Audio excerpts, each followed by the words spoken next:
And we're live. Hello, everyone. Again, welcome back again. I have Kraken Energy, and this is Spelljammer 998. Thank you all for coming. I don't know if I said that. That's something I like to say. This is the... You know what? We'll just get right into recap. This is session 31. That was the thing I was going to say. Last week on Spelljammer 998, you guys did some stuff.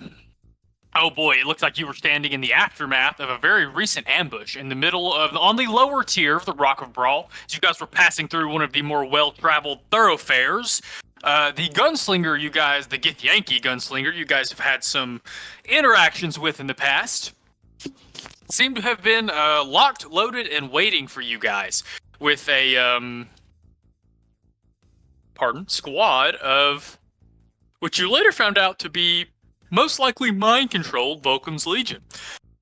And you guys handled that professionally, as you always do. And we returned to the last session with you guys pretty much pilfering those bodies and doing some investigating. You guys got a good bit of items and stuff off the Vulcan's Legion members that were not turned into terrifying, mind-melting aberrations. And you also got this, what you guys have called a transmitter, off of the armor of some of the Vulcan's Legion. Randy was able to determine that it seems almost like a key or maybe a signaler of sorts, using his psionicness, before you guys continued on to XT Ltd to talk to Cyrilius, where you guys ensured him that you were okay and not dead. You guys did show him one of the chips. You guys pulled out 2 more chips you had never seen from these aberrations, the people turned aberrations, and found some chips you were already familiar with in the other Vulcan's Legion. You showed one of these to Cyrilius, who immediately cautioned you guys to be careful about the things you just throw around on the rock. And he fed you guys a rumor that he had heard one of the more shady crime barons that runs the Rock of Brawl has been rumored to be associated with this kind of similar... I don't want to call it technology because they may not know that word, but similar contraptions. So then you guys went back to the Motley Merc and got a night of sleep and made sure that A1 and Chief Ringo hadn't burned down the ship. Highly possible. Many rolls were had. No, I'm just kidding. The next day, you guys got a message from Cade indicating that he and Sly had uncovered a little more information from the notes you guys left at the Diamond Theater. You guys have essentially a treasure chest of notes that comes from Yapoth's organization. So you guys went and haggled at the Mercane storefront for a little while. You sold a good bit of things and bought a good bit of things. It was eventually, I think, a net loss for you guys, but I think you only paid like 850 gold or something total and got like everybody, or everyone didn't have one, a ring of protection. Randy got a new sword. Y'all came away with a pretty good haul. I thought of it during session prep as like a equipment overhaul. Y'all got pretty decent little upgrade there before getting teleported back to the Rock and going to the Diamond Theater, my brain broke, to speak with Cade and Sly. When you guys started the matinee show, which I had to Google how to spell matinee, not my proudest moment, where you started out with Cade. When you guys got there, sat down in your box for the matinee show, started with Cade, who kind of give you guys the sit rep on the things they had found. You guys expressed you wanted to talk to Sly. You had some things to ask or talk to him about. So he was summoned to the box, who then came up to the box and answered y'all's questions. Oh boy. Okay, yeah. Answered y'all's questions and scryed 2 people for you guys. He tried to scry Vimac, and his spell could not take hold, because the spell doesn't tell why. None of you really know why. But you also scryed on Yapoth and found him, for that 10-minute duration, found him giving orders, providing status updates, and giving speeches, for lack of a better term. After you finished talking to Sly, you went to an apothecary and got some crawler mucus to hopefully paralyze Yapoth with, is what I think y'all are going to do with that, but I try not to listen to that usually, because it's none of my business. Yapoth will find out when it happens. Randy got some new drip, got some new clothes, and then decided, okay, let me see here. 2 things happened on the 11th. Today's the 11th, y'all, I'm assuming. So after breakfast, Demos went to Moorgrave to He had been. This is his second day at Moorgrave. He spent the evening of the 10th and then the morning of the 11th at Moorgrave to start and complete a special project that shall not be discussed further. And Randy headed to the Perfect Expanse takeaway. And after a few minutes, Randy realized in the store that a very familiar ping was going off. Didn't take him long to realize that psionic transmitter was not his was giving off a signal, but there seemed to have been another signal. He snuck back out, camouflage, snuck back in, and spent a little time watching the shopkeep essentially pretend to be busy. And more or less verified that that shopkeep seemed to have been compromised in some way. Then Randy returned to Mantis HQ, informed everyone of what he had found, and Demos had just enough time to go check on Sybil and Professor Calvin. I won't reveal their statuses, but I believe at the end of session, Demos said he thought Sybil was good and was uncertain about Calvin. Now, I need to make another French 75. Questions, concerns, comments, shenanigans, or just general bitching. All on the table today, folks. I just want to say that A1 and Chief Ringo will not burn down the ship until we try to teach him Fireball. We've got time. You know, that's fair. Who are you going to teach Fireball? Chief A1 or Chief A1? Chief A1 A1. or Chief Ringo? Now we're going to combine them. They're going to be like a centaur-like autognome. A 6 centaur feet of like legs, giant windows, giant wings. You just gave me an idea for another fake Warforged. I use polymerization. Just I mixed looked at together. Oh, it's right. I'm going to make that one difficult. All right, well, anybody else? 3. Oh, what the fuck is a French 75? French 75 is an ounce of... Well, okay, hold on. I'm making French 95s. 75 is gin, mine is whiskey. So an ounce of whiskey, half an ounce of simple syrup, half an ounce of lemon juice, 3 ounces of champagne. You impressed? Didn't even have to look it I'm up. impressed you knew I'm gonna both. need you to I share won't lie. that. That one's really good.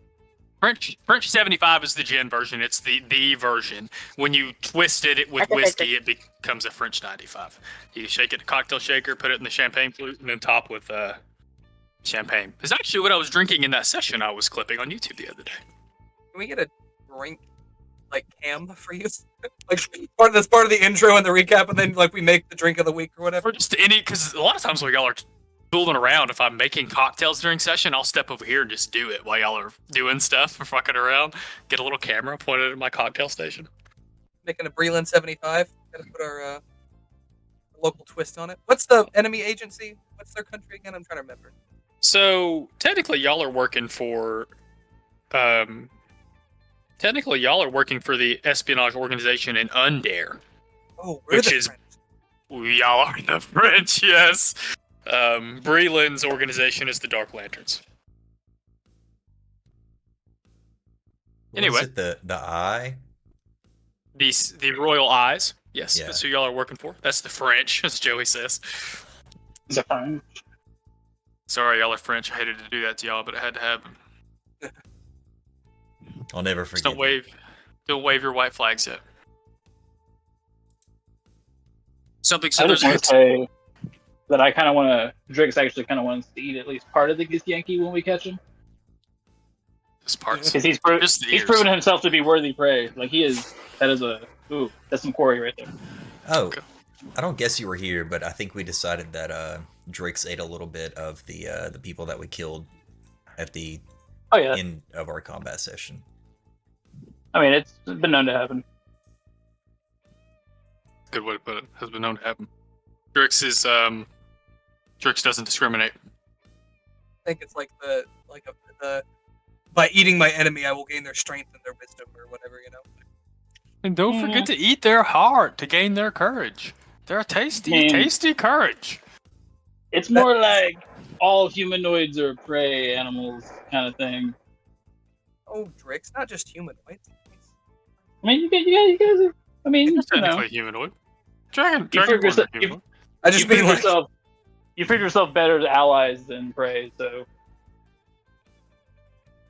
for now. it was. For now. Alright, well. That sounds like a sufficient amount of shenanigans. Double fisting over here. Celsius in one hand. Okay. Set French 95s in the other. I think All right, friends. Full-fisted by the French. I just got part of that. Oh boy, we're already full of shenanigans. Well, guys, I'm going to assume it's the 11th. Yeah, so I'm going to say it's the evening of the 11th. So you guys have a handful of hours until nightfall.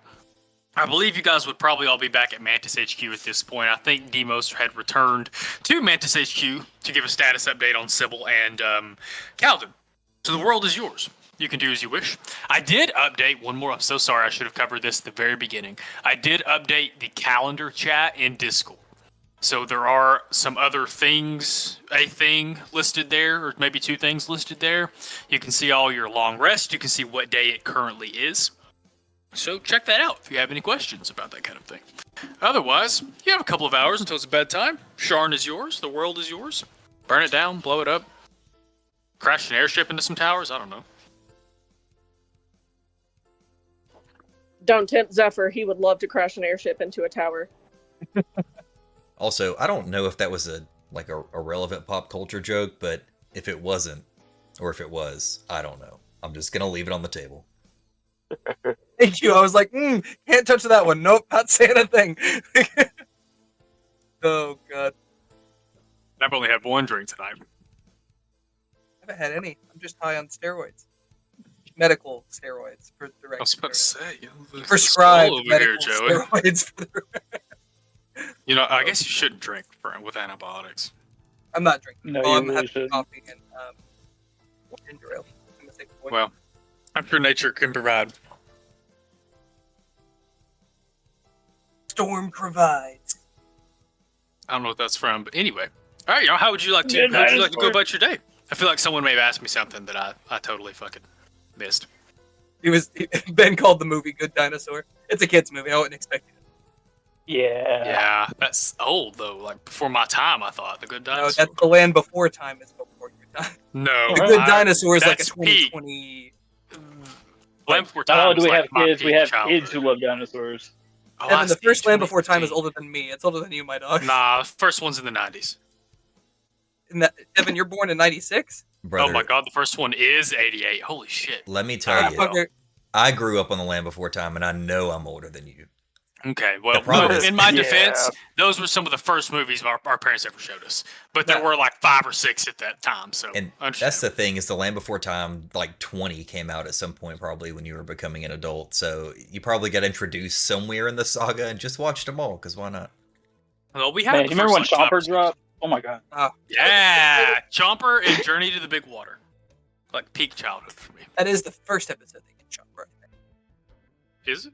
Big water. Big Water's like 7 or 8. It's got like a fish in it.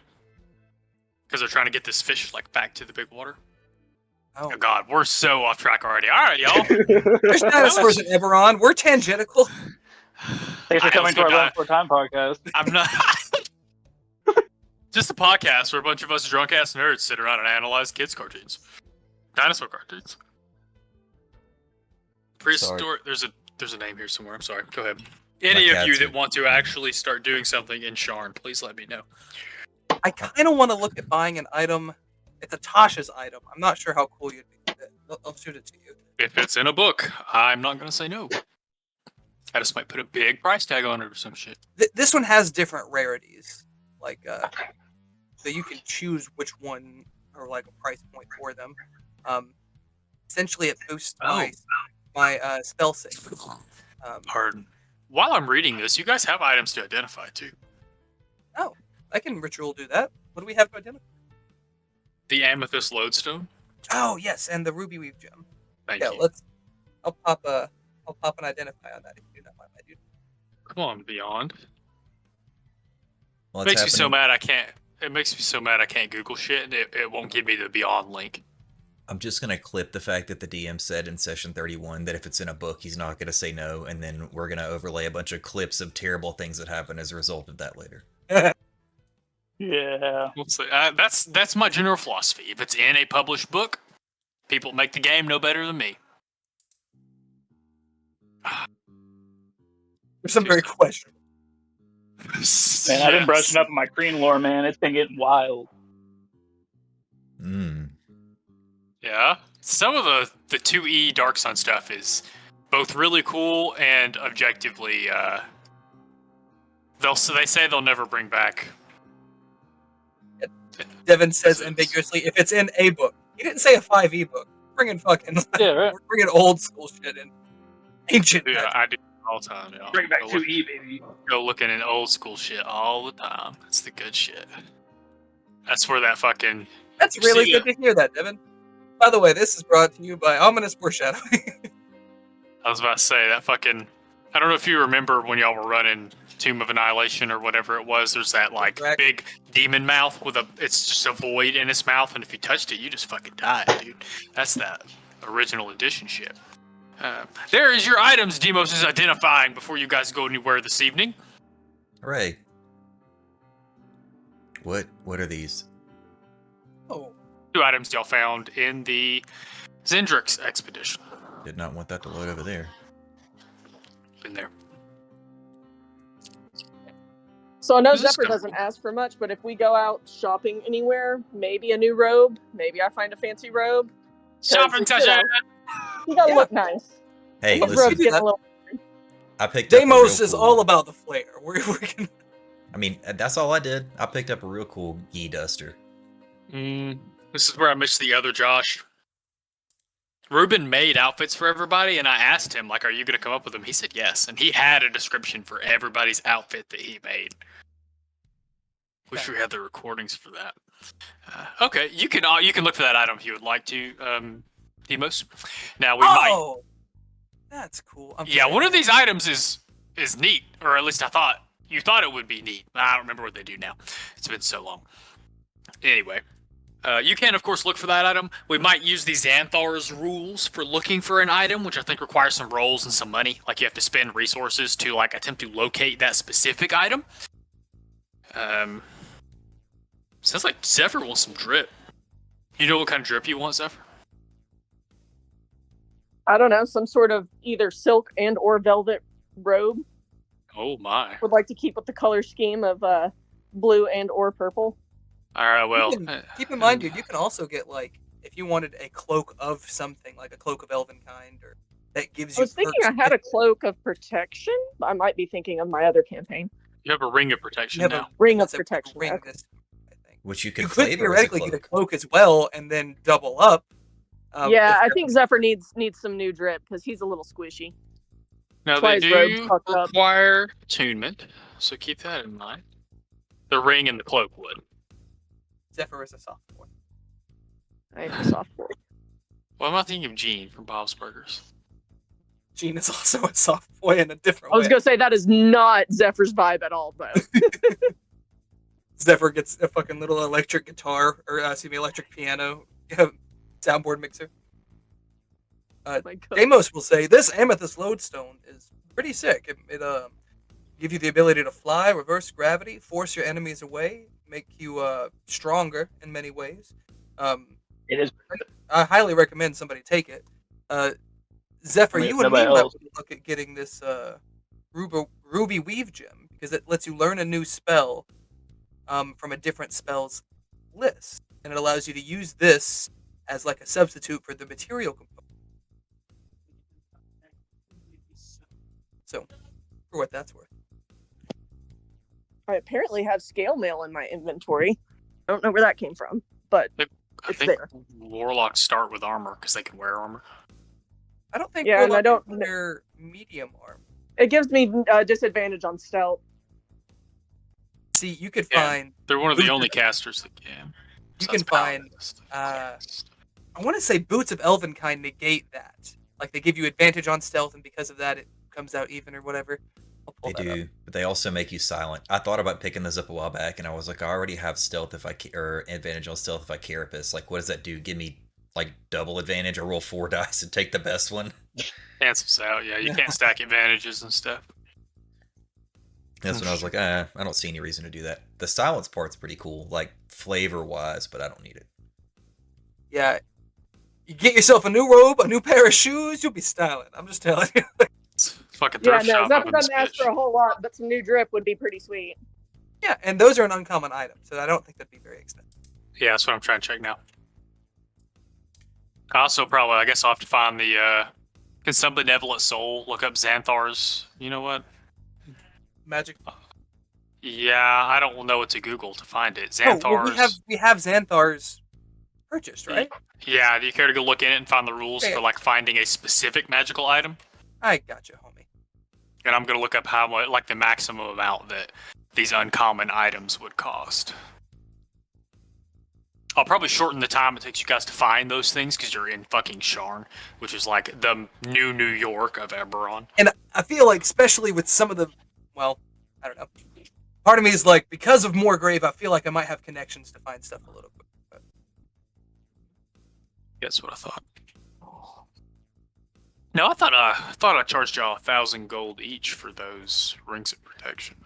you did, sir. It was, yeah. The cloak would be the same. Which is well within our budget if you want those stuff. Yeah, as if everyone wants to get something for the sad boy. I mean, You want to get the boots? Do you have? Well, let me see if the. So the boots don't require attunement. So if you have the slot to get the cloak, I would get the cloak and the boots. yeah, cloak and boots, and then I can wear scale mail, and then I'm a whole ensemble. Let's say your armor class would be like 18? Stacked? Right now it's 13, so I would like. What? Yeah, Yeah. dude. He's not wearing any armor. Doesn't have a high dex. He didn't get to add anything. Doesn't have an armor. Like, You have no. You've been naked this whole. Well, we knew that, but He's just wearing cloth, and he hopes to die, but now he's thinking that maybe he doesn't want a painful death. So I've got to survive slightly longer. no, Lucky boy. just enough to go painlessly. He's done hurting. You know, his legs gives him pain when it gets cold. Starts to rain and it aches up. His knees he's ache just up. waiting on Zephyr, or excuse me, Demos, to like slither cuckoo into his hammock again. He dies from a heart attack. There you go. See, that's how he wants to go. Noted. Oh, You may have gosh. a chance. We'll see. So I found the price chart, and I found it where it tells you to roll like what items they find, but I can't find anything on them searching for a specific item. Okay. I know it's in Xanthar's. I'm going to put those boots at 750 gold. Pardon? 1750 for the ensemble. Yeah, I won't charge y'all for his drip. Zephyr, do you want to describe what your new drip looks like? If he's wearing some scale mail, it's gonna be nice and shiny, very glittery, very glamorous. I would think it would have like some light pauldrons attached to it, just for his inevitable cloak of protection he's gonna have, which will be, you know, gold threaded. And I would say he'd probably look for one that's still got a paisley print to it because he's partial to it. It's very classy. Getting like 70s vibes from. And I'd like to think his boots have a little bit of a heel on them, for what that's worth. 100%. You say Oh yeah, Zephyr like says a black little bit of a velvet, heel. you know, nice. Zephyr says a little bit of a heel and holds it up, and it's like 4-inch stilettos. Or I think of them as platform boots, like where the whole thing is real. No, hold on. Do y'all know what Demonia boots are? I can look it Demonia, that up. sounds kinky. I'm just gonna assume. I'm not gonna They're, regret looking this they're up. the goth girl, like, Yeah, buckle boots. platform boots. Yeah, Mhm, he's got him a nice pair of Demonias now. Yeah, this is what Zephyr's got on. You know, it fits the vibe of Zephyr. You know. It's funny, I was also putting a very similar thing in chat. Oh god, these are hot pink. Oh yeah, no, that's absolutely the vibe he's going for now. Okay. Alright. Goth Edward Elric. Goth Purple He gets- Edward Elric. Gets a trench coat of protection. God, instead I really did make a goth Edward Elric. You did. Oh, you still have an Oh arm. no. I'm about to For say, I now. gotta rip your arm off now. Okay. Okay. It's There's just not a any leg good- instead, not it's any- fine. Not any good rolls for this. So what I'm going to do, what I'm going to say, y'all probably have to spend the rest of the evening finding the items you want to find. Is there anything, and getting Zephyr's drip and having his right or left boot or whichever it is fitted around his metal foot. Or maybe Feel I like I to get a imagine. discount just having the one boot. I must like to, yeah, he gets one boot and he takes the other one, like tears the bottom off of it and just sticks it to the bottom of his metal leg. Yeah, because he's gonna have to be, you know, even. I love it. The leg Is there- already looked badass. They don't need the book. No, so now you've got the one boot. The metal. You're looking like fucking Angemon. What is the fucking? I think he's got like. Oh yeah. He's gonna Please glue tell the me that's buckle onto his leg. Please tell me that's a Treasure Planet reference. Isn't there a guy in Treasure Planet that like staggers around? Well, Oh, the Digimon. yeah, he's got like a boot thing on one leg, but not on the other. That's Oh, what I'm we're actually going for. thinking of Andrew Woman is the one that has a better example. God, we're throwing it back with cartoons tonight, man. Man, fucking Digimon was my shit. Digimon and Pokemon, dude. From like Digital 5 to monsters? 7 years old. It's good shit. Alright. The one where they turned into their Digimon was fucking cool. Anyway, is there any other items you guys would like to find during the evening? I would allow 2 or 3 more. So you guys are literally blipping around Sharn, probably having to walk between places. The drip is not hard to find. You actually go back to the area the Perfect Expanse takeaway is in, because that's where all like the nice stuff is. So you guys go back up in that direction and make Randy sweat a little bit, where you find Zephyr's drip and fancy boots. You'd have to go back to the Adventurers District. Go ahead if you're gonna say something, Randy. I see your. I was just gonna say, during the shopping trip, can I heal away? Yeah, if you want to. Cool. I'm scared. I feel like Deimos is the one that's holding Zephyr's hand while he has like the bags on one arm. Are you trying to hide this from the rest of the group? I mean, sure, why not? Because it's funnier that Oh. way. Roll a stealth check, please. Cool. Oh yeah, Randy, roll a stealth check. Okay. I I'm care gonna if ask. It's only fair. All right. So if none of you may notice, yeah, I mean, I don't think anyone's passive reaches 21. So I imagine y'all don't notice Randy just. I just have to say my passive perception is a single digit. I just want to be very clear on that. I don't know. What As is- a Thrycreen, I'm gonna assume it's for a cool bug reason, so I'm not gonna care. I thought one of you had a Zephyr pretty just high doesn't one. care either. maybe He's that just was- like, whatever. He's excited. Nobody about reaches it. 21. No, I thought that was it the one shot we did where somebody was like a 15 or something crazy like that, or 16. I think Drix has 15. Mine's 15. Yeah. Goldbrand was gonna have like a passive 20, and then I decided not to take that feat. Bergen was very close. He was like 18, 19 too. You two were the sharp two of the Storm King's party. Sharp is being nice to Goldbrand. The perceptive one. Anyway, yeah, where are you sneaking off to, Randy? I guess as I peel off, I'll shoot a message just to Drix, and I'll let him know where I'm headed. Let him know I'm headed to Tarkinen if you won't come along. If not, feel free to shop. Actually, I would like to touch base with Marcus, so I think I will.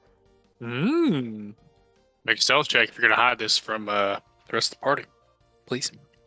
Imagine even if Drix doesn't normally, he has advantage on this because Zephyr and Deimos are so like, just I don't know. We're just about the shopping excursion. Oh, I guess. Excuse me. I think He'll get advantage. He'll get advantage for I don't know why it didn't come in the chat, but he rolled a Carapace. 24, so Damn, it didn't go. Yeah, That's thank weird. you for saying that. sneaky ass. Yeah, I logged out roll 20 for some reason. So good. 24. Yeah, you're the highest perception, so I don't think anybody's gonna notice that. So yeah, Drix the sees Randy bugs. peeling off to do cool bug shit. Like, oh, I'm gonna be a part of that. Fuck yeah. Let's go. all right. The Buggo boys carapace and disappear into the crowd as Deimos and Zephyr are like gushing over the most recent thing that they bought, like or maybe trying to glue the platform to the bottom of Zephyr's foot. Who knows? Y'all are sitting like on a bench outside a crowded shopping center, and like Deimos is trying to use God, create. it's gonna be like Cinderella, except with a fucking goth platform boot. Deimos is like trying to use create flame to like melt the bottom of the platform to your metal foot. As the Buggo boys slip away. You guys, you said you were going to talk to Tarkinen. Did I hear that right? yeah. Okay. While I'm slinking away, I wish I could incept into somebody's brain. Like, I think Echo would really like a pink cloaked hood. That Somebody buy it sounds for him. great. Present it to him. I think it'd be awesome. The crowd's like, yeah, that does sound really cool. Whoever that guy is, I bet he'd be super into it. Oh, he'd love it. All the strangers? Who the fuck is Echo? Okay. So what I'm going to say is that you guys did this at the beginning or towards the very beginning of the shopping trip. So you guys had the time you needed to track down Tarkanen to follow your thieves' can't signs to get to the most recent hideout, so you could find, the signs that pointed you to the next place. Pardon. You know what? One or both of you, please make perception, insight, or I'm even going to allow sleight of hands for this because it's a rogue ability. Okay. I'll try sleight of hand. Dang. Yeah. Hey. It's not too bad. I would say by the time you guys make it to the the section of Sharn, like where you know they are, you feel pretty confident the rest of the group is probably still shopping, but maybe not for much longer. It is approaching sundown. By the time you guys, it's getting that time where you're like, oh god, they're going to be going to eat here in 30, 40 minutes. So you guys wonder where we are because we're not there for supper. You guys make your way, they usually inhabit a lower-ish section of Sharn, but you guys find yourselves this time in another, I described last time, they were in one of the large towers. So some of the towers, especially down towards the base, are 50, 70, maybe even 100 yards wide. There are whole taverns, sometimes whole outlet malls. That's not a thing. They don't know that term, but that's how I'm going to describe it for you guys. There may be whole outlet malls in some of these towers. You guys find yourselves in a fairly well-lit tavern. It is not nice by any means, but you wouldn't be afraid to sleep in the beds, if that makes sense. Mostly empty taverns. So you do see there is a barkeep. There are a handful of stragglers. But as you come into the tavern, you can see Thora and Marcus sitting off to a table in the corner. You guys may or may not be familiar with the area. You gather this is probably a place the owner or the bartender is probably friendly with them, and that they probably don't do anything covert out here, but they probably are allowed to use the back rooms and things of that nature for more clandestine meetings.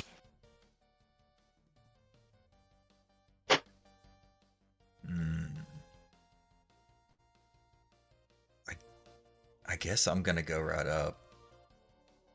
I like to picture like Thora and Marcus are over here talking, and then the Buggo boys just uncamouflaged, like standing next to the table, and they're both like, huh. Thora cusses like a sailor. Marcus is like half out of his seat with his sword, hammer. I don't know if I ever said what he uses. Something big. He's compensating for something. Yeah, something big. I say I call out. I say I call out to him as soon as I uncare of his, like, like Marcus. So when they do seem happy to see, they do seem happy to see you.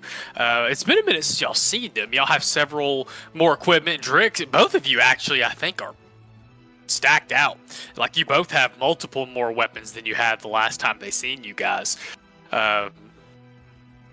So when you guys appear, they startle for a second. They stop. They look. They said, "Oh," or Marcus said, "Oh, well." This is a hell of a surprise. We wondered if you guys had died. Sit down, sit down. He waves to the bartender, and drinks are brought over for you guys. What have you guys been up to? And he at first he starts like, "That's a badass shield. Oh, that's a badass Giska. That's a badass." He just kind of ends up going through all your weapons as he realizes like how many new weapons you guys have. Badass katana.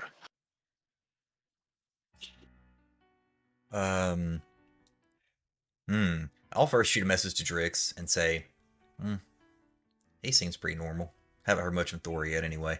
And then I'll warmly greet him back and say, hey buddy, it's real good to see you too. I know it's been a long time. We've been on a lot of adventures, most of them pretty lucrative, some of them kind of cool, as you probably noticed by all the interest in weapons and apparel that we have going on now.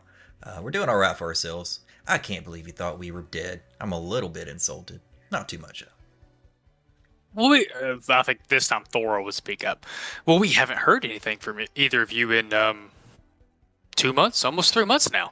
That's a little bit unusual, but I understand if you guys are making better coin with your newfound friends. That happens sometimes with some of our more prolific members. How is your ship holding up? It's I holding don't know up. if y'all have flown the Motley Mark yet. I think it's still parked. At this point, it's just a camper. No. No, because we've only flown the one that we got from Sly, right? We haven't actually Think taken so. any of the other ones that we got. Mm-hmm. Get a damselfly or whatever. Yeah. Okay. The Motley Mark is the damselfly. Very good. That's right. Checks notes. Yes. The other one is a wasp ship. The one you got from Sly is a wasp ship. Okay. But I'd say, like, I tell them everything that I'm at liberty to discuss with them as far as our clandestine operations are going. Anything that I'm not contractually obligated not to tell them. So you, as part of your there is no clause in your contract with Sly that prevents you from telling them anything about the organization you've been investigating, the Warforged, or anything like that. You could tell them all of that if you wanted to. You can't tell them several things about A1. Well, I don't think I can tell them about the Warforged per se. I think everything else I catch them up on. So it's like Thor is over here like, what are you doing? You looking at yourself or me? Amos is trying to subconsciously send a message across the shard. I see. Cool, cool. Whatever it is they do. Yeah, I can't make pigeon noises. Yeah, I can't make pigeon noises. Okay. Of course. Listen, you're in a spy thriller with neutral characters. I mean, things are going to happen. Things are gonna happen. Anyway, so it sounds like you're gonna tell them y'all are like subcontractors for the Eyes of Undare. You're gonna tell them you've been working with Sly. You can't tell them several things about A1. Anything particular you have in mind you want to mention to them, or is that kind of the high level? I think it's really the high level. Just, touch base. They've, in the past, proven themselves warriors that I trust. Okay. Drix, you have the bag of holding. Mm-hmm. I do have the bag of holding. I could check their necks. Very I think what I would rather do is rummage around in there for a second. And they were some of the only people we haven't talked to since we discovered this whole chip debacle. I think I might just pull not one of the transponder ones, but one of the regular, like, came out of their head chips. Just sort of stick it on the table. Keep a real close eye on both their expressions and say, what do y'all make of this? You can roll an insight check if you want, since you specifically said keep an eye on their expressions. Marcus just, let me see what you, okay, 19. Marcus just looks clueless. Thora looks like she could care less. I like to point out that, like, I like to picture you guys had beer brought to you, and Marcus has, like, a big tankard of beer, but Thora's sitting here sipping, like, a tall glass of fucking liquor. She takes another pull off her glass. She says, "The fuck is that?" And Marcus looks at it. Marcus is looking at it, and he's like, he just looks clueless. He didn't say anything. Well, thing is, we've been pulling these out of folks' heads up and down Sharn. Somebody's up to something that's definitely not any good.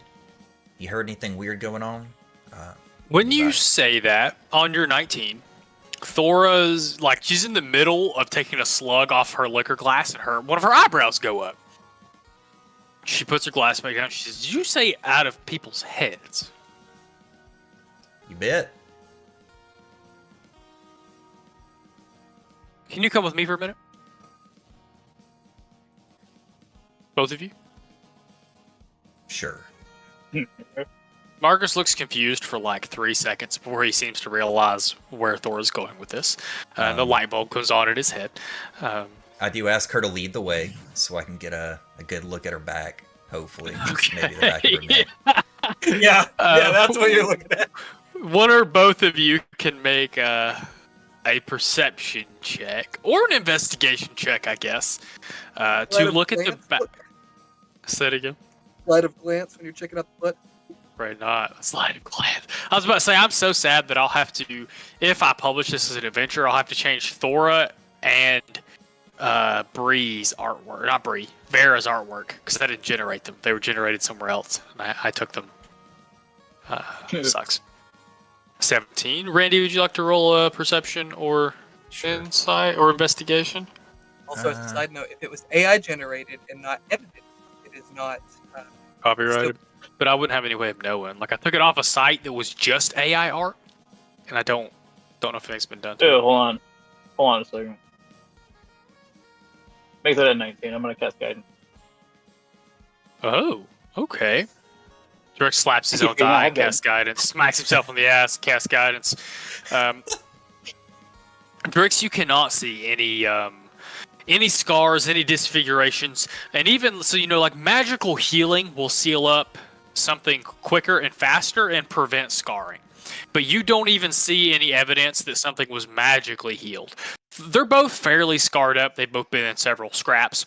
You don't see anything that looks like incisions. Any scars you might see look like they're pretty natural, like someone tried to hack them with a weapon, or maybe got caught with a mace or something behind the neck. You don't see any bumps or anything. Their necks look flat. But and she leads you guys back. Again, she just She just walks back like she's going to a back room, like she's part of the staff. The bartender doesn't even look up.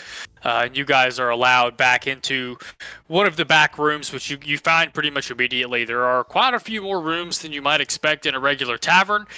You take a couple of turns in the hallway before you're led back into a back room that's, again, well lit. Maybe a fire burning in one of the corners, or maybe in a hearth on the side. And this seems to be either a meeting room or a supply room. There is a big table in the middle, some maps, some paperwork, some things like that.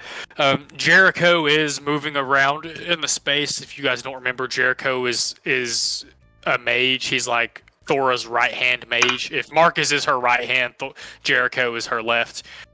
He's, like you'll get what I'm trying to say. He's the number one mage she uses for all the stuff. All the magic stuff. Drove our ship when we first took it off.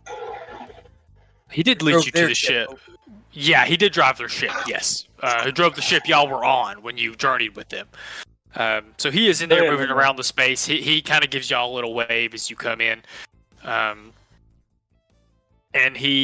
Thora leads you right up to the table. Hold on just a second. She goes to one of the bags. I imagine there's barrels and bags. There are many things that they take with them since their meeting places move around so much. They're almost nomadic. They pack things up and move it around. Some things might stay at some locations, but they move a lot of stuff frequently when they move.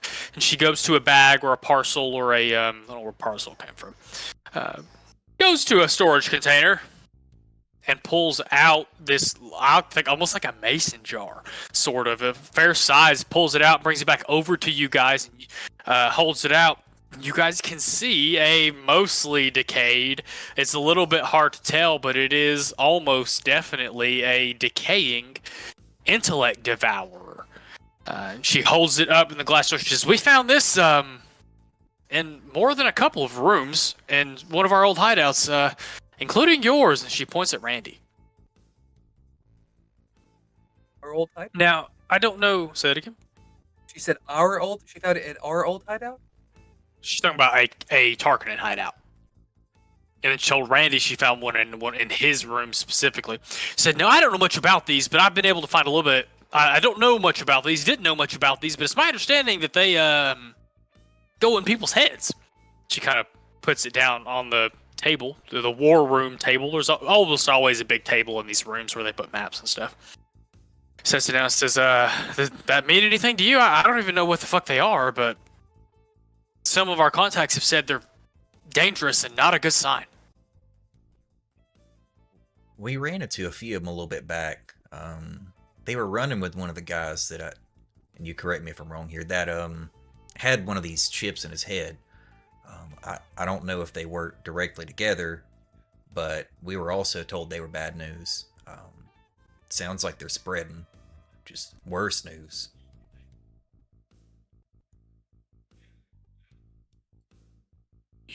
How many of these people have you gotten with these chips in their head?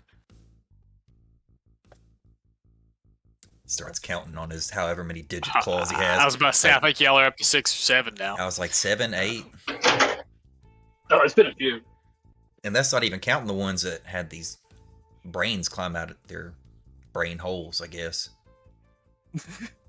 You found they do come out of people's brains. You found people with them in their heads. At least a couple. Oh. She wouldn't say, oh my. She would say something like, fucking shit.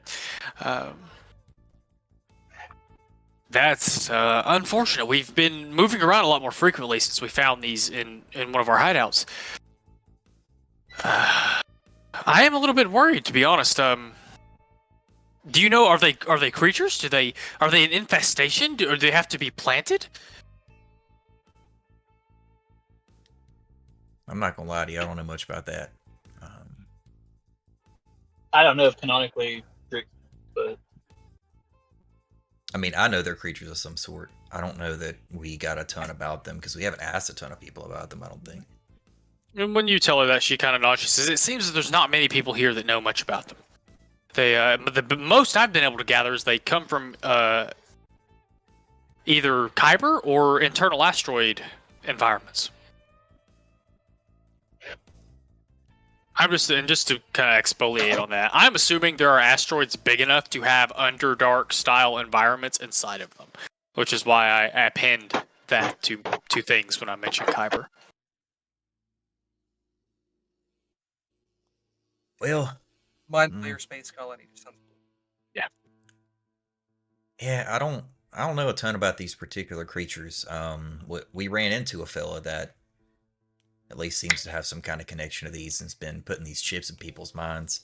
I assume it's all connected in some way, shape, or form. I can't quite put together how yet, though.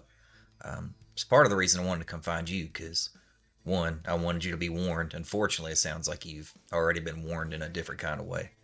And two, needed to make sure you were okay. Well, we do appreciate the concern. And Marcus kind of speaks up. He says, it sounds like y'all are getting paid really good coin to investigate these kind of things. I'm glad y'all are on it. You two are some of the more competent, I almost said employees, members that we've had in the past. You guys should let us know if there's anything you need or any help we can provide, or even if you just need someone to whoop some ass, we'd be glad to do it. And you can see Thor kind of roll her eyes.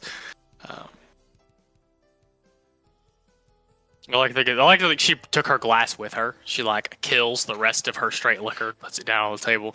Is there anything else we can do for you guys? Any way we can help? Obviously, we want this threat out of our hideouts as soon as possible.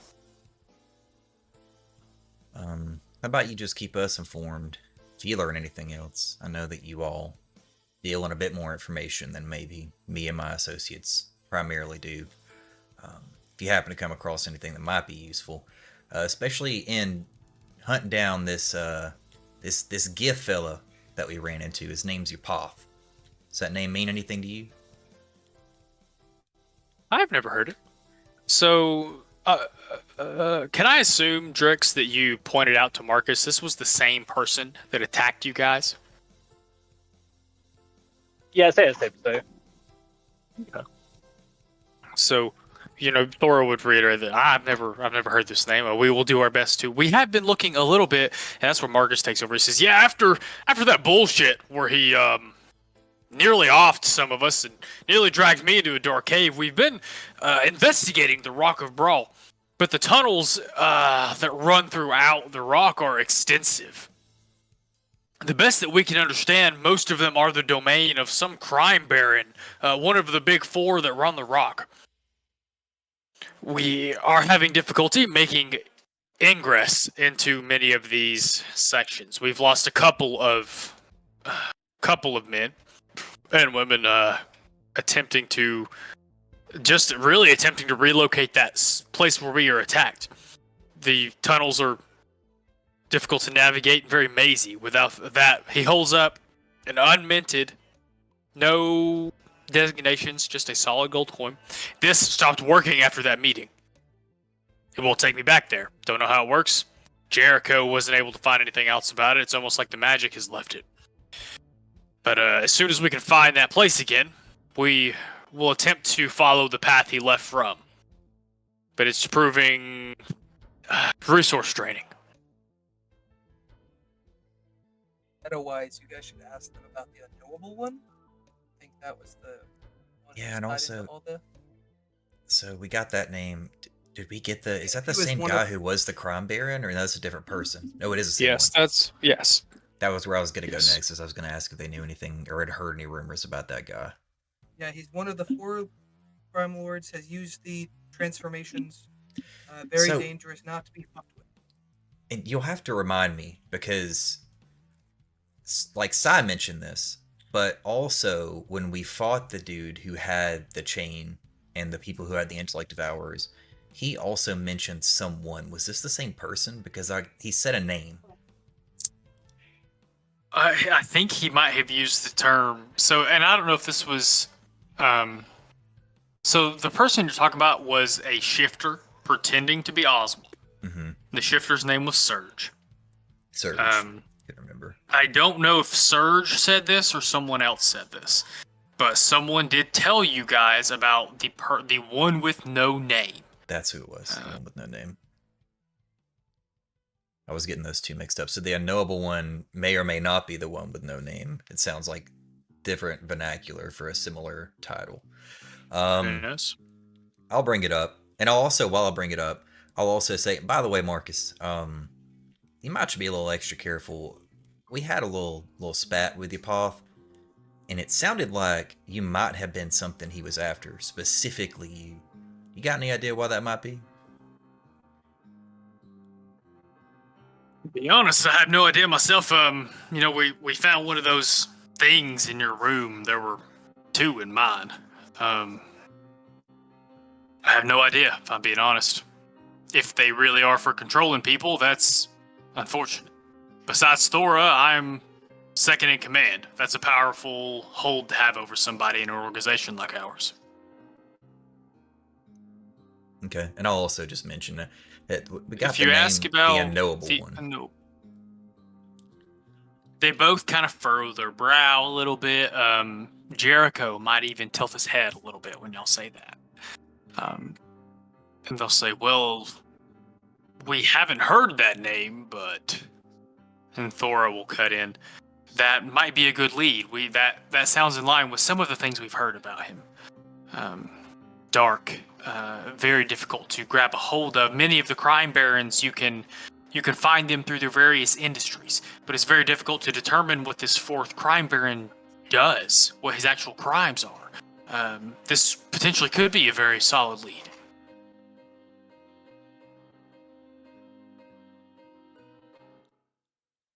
Okay. I know they're not connected to the Vulcan's Legion, but maybe they might know something about Vimac. I don't know. I'm just kind of grasping at straws. We haven't talked to them, so I kind of just want to ask them about all of our loose threads. Ask them every question. Yeah. I mean, yeah, I guess I'd bring it up. And I won't make you think about how to say that. If you ask them about Vimac, they're aware of his reputation, but they have not had any contact with him. They've not heard anything about him. They might reiterate that there's been rumor he's gone missing recently. But they don't particularly they're not like Cyrilius, who kind of made his career as a mercenary. They don't keep track of the drama going on in the mercenary world quite as closely.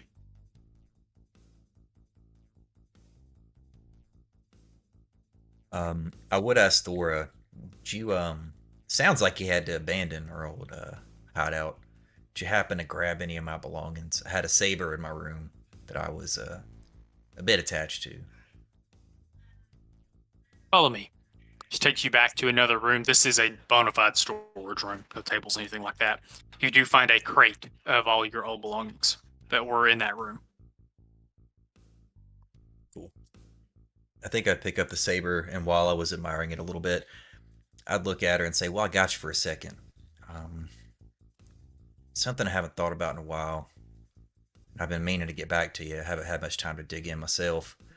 You have any leads on which house might have been responsible for what happened to Jed? He looks somber for a minute.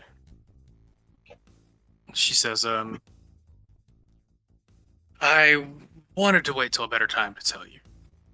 We've traced what we believe to be the killer back to a mercenary, a hired bodyguard, a member of House Deneth, Denief, Efeth, pardon.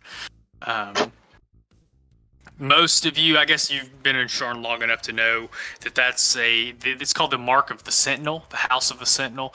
They work as hired mercenaries, hired guards. They're like the super professional version of that. They're what's it called? Private military corporation, the PMCs of Eberron. Yeah, private military contractors. Thank you, PMC, yeah, private military contractors.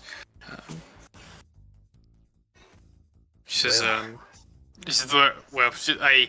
house deneth mercenary, I won't call him bodyguard, in employ for one Narber Ambernash. It's a little bit difficult to tell if Joey, you keep your face out of this. I see your face over there. It's difficult to tell how he might have been ousted or how he was discovered, but the best we can tell, he was, the fight wasn't fair after they found out. Never is, unfortunately. Can you give me that name again? Arbor? Abernash? Arbor, oh god, hold on a second. Alright, it's right here, Narber Amberbeard. Narber. Narber, I didn't make this name up, just saying. Narber Amberbeard, got it. I have to say that a second ago you said Ambernash. I did say Ambernash, I'm sorry. So all I could think of was cocaine. Nope, Arbor and Amberbeard, which may or may not sound familiar to you guys. I feel like I've heard that name. Maybe. You might have. Someone might have told you about it that once played in this campaign.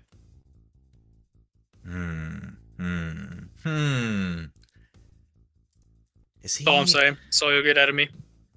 Vial of goop starts thrashing about wildly. Yeah. Is that the guy whose house we were going to break into?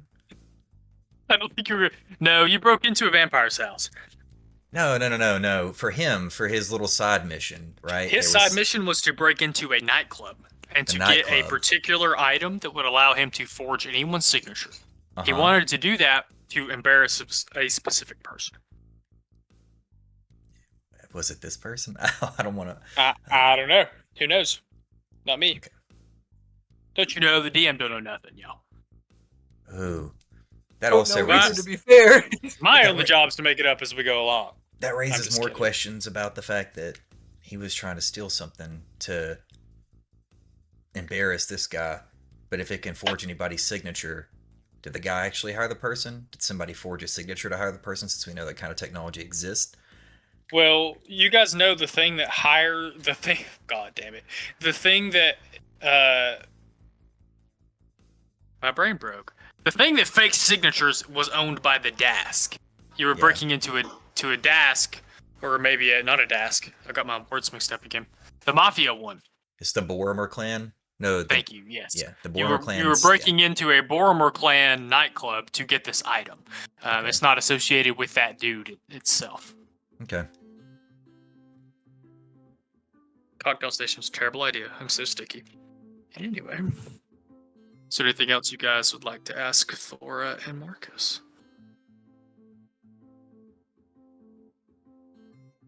Not necessarily. I think when Randy and Thora come back from the back room, like Drake's is in the middle of pantomiming like the Misty Steps Drake in the last fight, like bragging about all his gold. Yeah, talking to Marcus about it.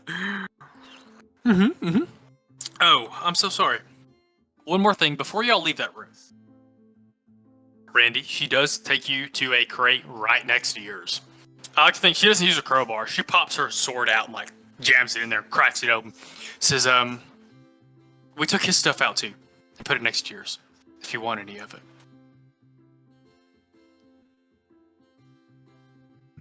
I'll definitely look through it, see if there's anything of interest, any keepsakes, anything that I might take with me just to put in my room at our current hideout. If you don't already have it on you, you do find the journal. You find a couple of you do find his collection. And just some various other, it seems like they did the same thing as they did for you. They packed up his bed, they packed up everything in the room that was there and put it in a crate. So there's bedding, maybe some posters, his journal is there, his collection is there. You might even find a bottle or two of nice whiskey. Okay. I'll check that off the list. And as you guys return, you do find Drix like trying to hop off a table to mime his Misty Step. Misty Step down, falling strike. Marcus sitting there like not enraptured, but very impressed and obviously enjoying Drix telling him the story. He looks very pumped about it. He's like, y'all are doing some really fucking cool shit. If you guys need a hand, if y'all need another crew, y'all should let me know. Y'all are doing some. If I get some armor like that, some gear like that, that's fucking cool. And Thora looks a little exasperated, but doesn't say anything. And Jericho is, of course, still moving about the room, doing what he was doing when y'all came in.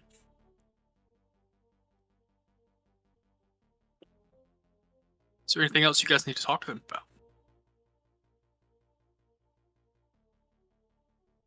I don't think so. I feel good that they're Brother not Ed, really. chipped or brained.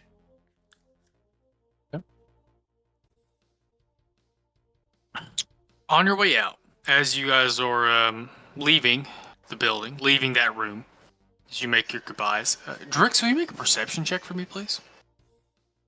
Ooh.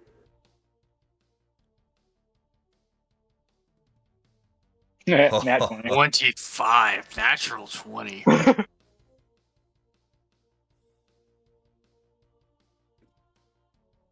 Drix, on your way out,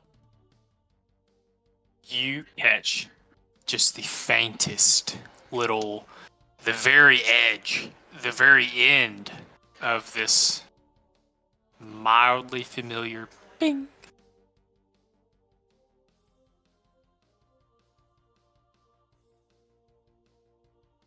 On your way out of that room specifically, I should say. You do not feel it again as you make your way back down the hall to the front of the inn and out of the inn. Oh, like a mental twinge opposed to like an actual like sound. Yes, sir. It is Okay.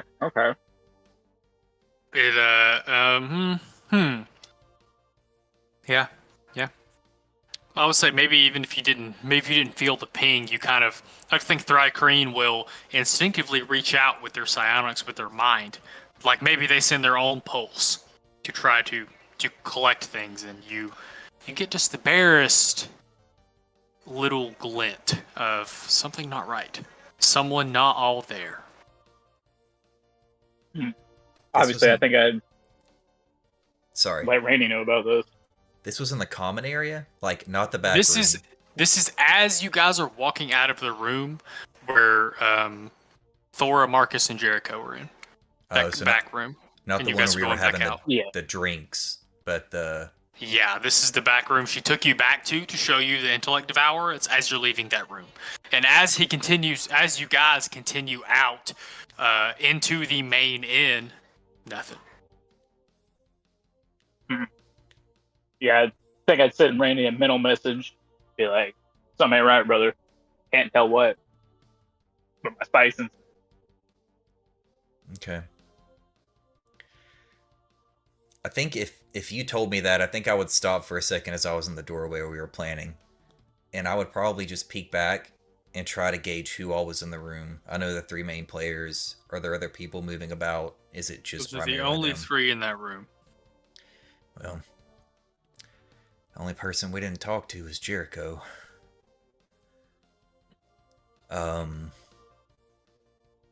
You'll have the bag. You'll have that transmitter. I know we keep calling it that, and it sends out a similar little ping. I wonder if whoever is giving you that ping would react to it. This could be a good test. Maybe before we did that, shoot Thora. How would I want to do this? Before I pull one out of the bag, I think I would shoot a message to Thora and just let her know. Drix here picked up something that we've felt before when we were in the presence of someone who was maybe not quite right, someone who could or could not be chipped, someone whose mind had been replaced or altered. I'm gonna run a little experiment. I just want you to be ready in case something goes sideways. Sorry, I'm being Thora. And then I guess I'll send him a message and ask him to pull one of the transponder chips out of the bag and see what happens. These are not particularly chips. They are like attachments that went on their armor. I'll think of them more like plates, maybe. So, Drix, if you take it out of the bag and just maybe roll it around in your hand or act like it was not the thing you're looking for, you know, you reach in the bag, pull it out, and look at it like, not what the fuck I wanted. It's out of the bag, so its little pings would be able to be felt.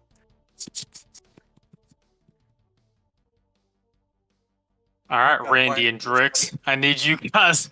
Glad you're sweating. I need you guys to reach a consensus, odd or even. Oh. I mean, I always say odd. Maybe we go even for once. I don't know. I'm odd.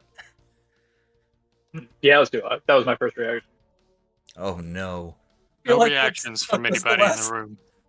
It should fuck us only 50% of the time. However, No reactions from anybody in the room. Okay.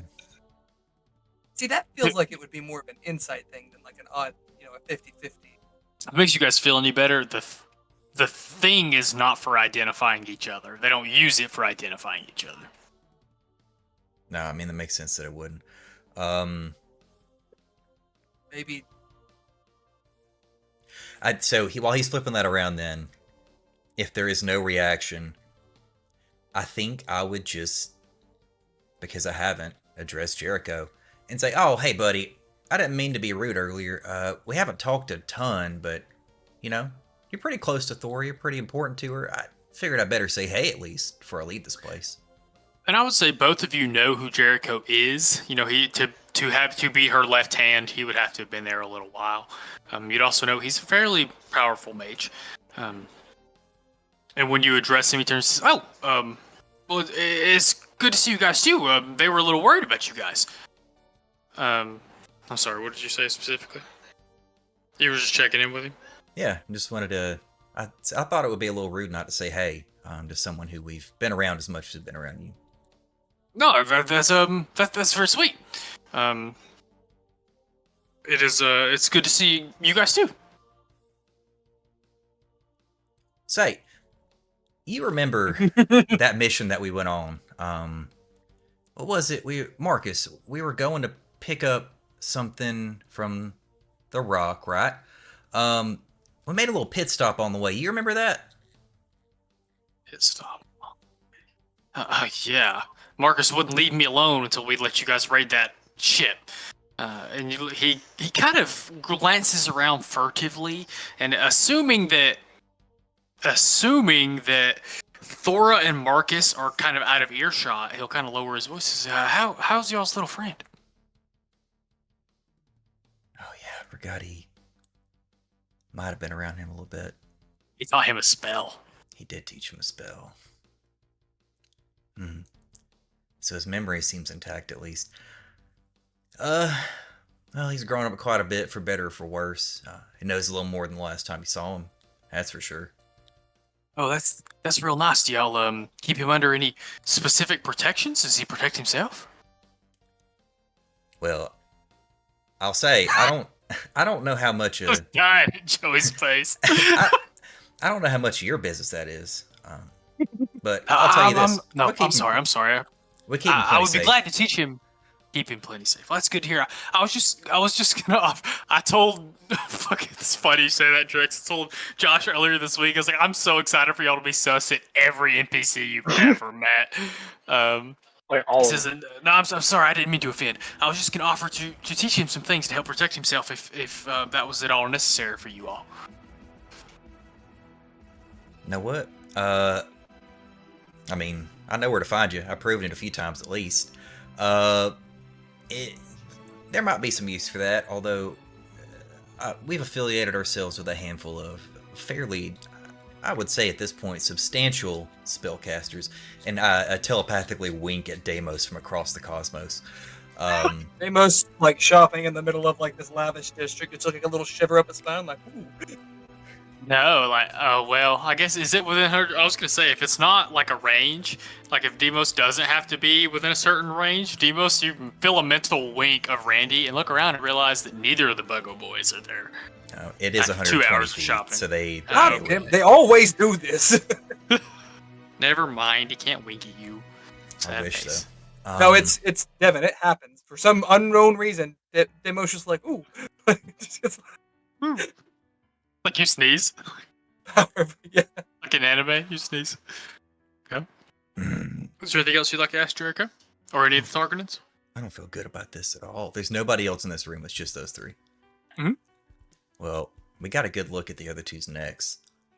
Did you insight check the guy asking about the protections for the top secret thing we're not supposed to have? I mean, can I do that? I guess I could. You can if you'd like. Oh no, it was a 16 and it rolled sideways. Randy, you genuinely believe he was just asking in case you guys needed to teach him some stuff to help him protect himself. Okay. You know what? I said I was gonna do stupid stuff. I'm gonna start doing stupid stuff. I'll kind of prop up in the door for a second and I'll look around and I'll say, I don't want to be too forward. And I certainly hope that all of you have kept pretty good tabs on each other, especially in these very interesting and uncertain times. But Drake's got a weird feeling off of something that definitely only responds to the things we've been pulling out of people's heads. And he definitely felt it from this room. And I'll take a quick glance around the room and see. I'll also say, in the back of my mind, I'm being accusatory because I want to see what their faces look like, but I'll also know that they had a jar with an intellect devourer in it. So, like, I haven't ruled that out yet, but it seems like it's Go ahead decaying. and So make your insight check. can Drix I think also Drix is gonna watch do their something. eyes? He can make an I'm just insight gonna- check. Drake's just gonna scream out. And he's just like, I know one of y'all ain't real. Check for reactions. Most Dale Gribble reaction. 17. That is a Dale Gribble. Hold Okay. on. 20. Dirty Yeah, 20. good guidance. Solid guidance. Okay. That motherfucker ain't real. I was Alright, going for so Bora is the only one that's very difficult to read. Stone-faced. Randy, you can't figure out what the fuck's going on. Drix, you gather that this is her default, like, I'm in a stressful situation. This is usually how she reacts to a stressful situation, is to just be totally poker-faced. You gather she's pretty good at that. You know from experience she's pretty good at that. Marcus looks tense and nervous. It's almost like he's afraid he's the compromised one and he doesn't know it. He looks like he's like, oh god, what if it's me? And you can see him. His head might be going like this a little bit, like trying to look at either one of them. What if it's me? I love that. Jericho looks shocked and surprised, but Drix, his eyes aren't quite wide enough. His semblances of fear aren't quite wide enough. I might even say He's got Drix that fucking uncanny valley. with your maybe like predatory senses. He doesn't seem like his heart rate has increased like you would expect from someone who was just told something surprising and scary. I'm gonna narrow in on him, kind of stare at him, like glare at him menacingly. DM, did we pick up that globe of silence that I begged for 7 times in all of our previous encounters? Yes, I think Sly gave you guys I one. gave so us I one. put Yeah, in the it's in notes. the bag too, I assume. Yeah, 100%. Okay. Well, I know he's a powerful spellcaster, and that makes me very uncomfortable. I don't want to meta stuff.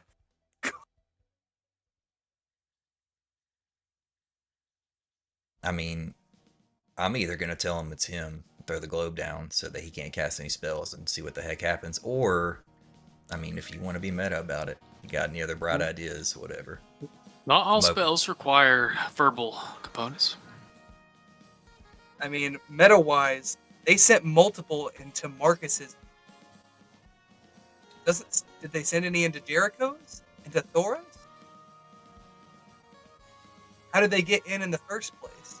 Surely these things didn't sneak into a back room of a tavern unnoticed or unassisted. I don't know. Just a lot of sus shit. Well, their old hideout was actually like down in the tunnels, right? Like where we previously met them, where my actual room was where they were hanging out before. My You're pretty thought far is down. they had a traitor in their midst. At some point, somebody got turned. At this point, my mind says it was Jericho. He let him in to try and turn as many Tarkin in as he could, and then sort of disperse in the chaos. Put him in the hot seat. Ask Thora, did any pop up in your room, in Jericho's room? I don't know, just... I mean, you're not... Okay, if you're going to stare him down, I guess I will sort of pose this to the larger group now, and say, you said that these things got into our old hideout. A few of them were in Marcus's room. Did you find them anywhere else? I know there was one in mine, there were a couple in his. We found them all over. Many rooms that all of us would frequent.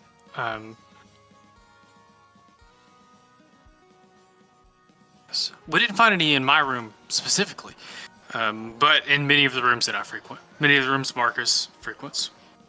Many of the rooms Jericho frequents. It's in Marcus's bedroom and in Randy's bedroom, correct? Mm-hmm. Any in... Okay. He's struggling over there. Joe's not having fun.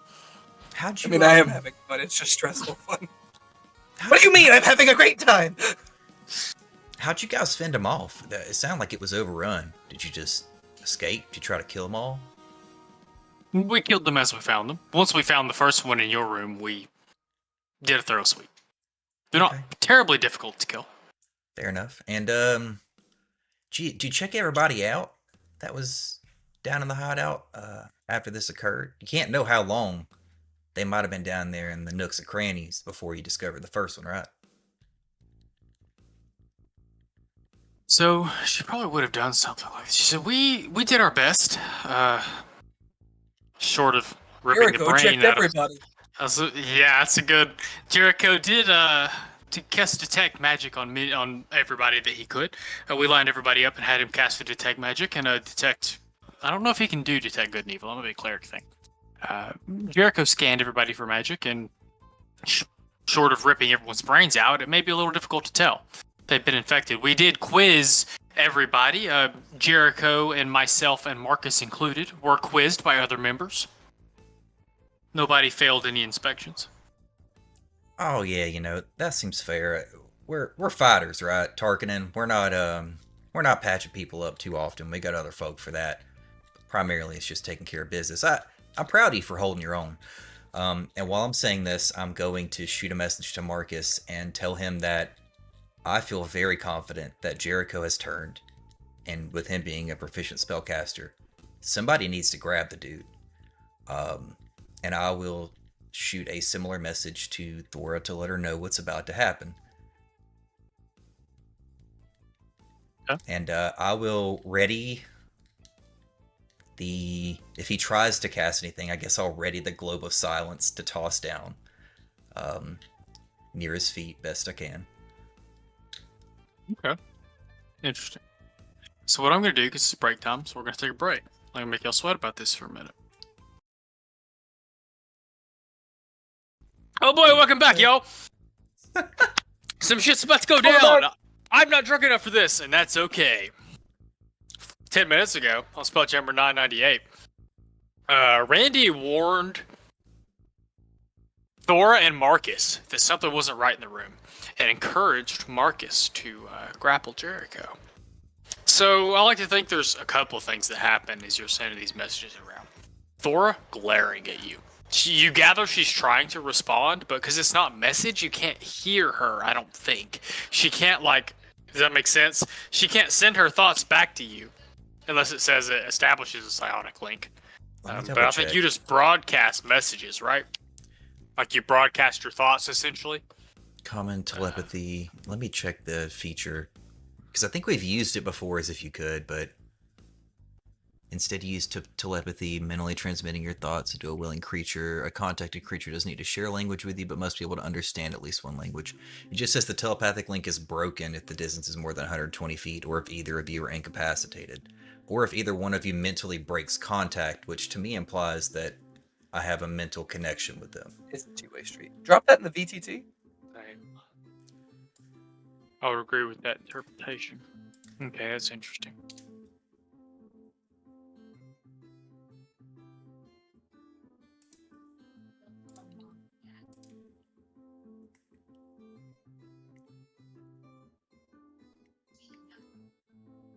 I know in So this perhaps- moment it would be helpful if she could respond, but rules is written, I don't think that allows them. Because it says you magically transmit your thoughts. That's what Your I thought thoughts. too, but it mentions the. And that's the. Doesn't need to share a language with you. Implies to me you're not even using language. It's more concepts and feelings than anything else. But the telepathic link is an interesting section. And that could be that I could choose to sever it, so I guess at that point, unless I understand common, they can't speak back to me, or I wouldn't understand them maybe. I don't know. That's where it's confusing, because I don't know, like, as far as the languages that I know, technically I know common, and I know Thrycreen. The question becomes, like, without that telepathic link, if someone speaks back to me, do I understand them if they're not speaking Thrycreen? I guess I would if I know common, but They For speak a some language. reason, I thought you knew message. no.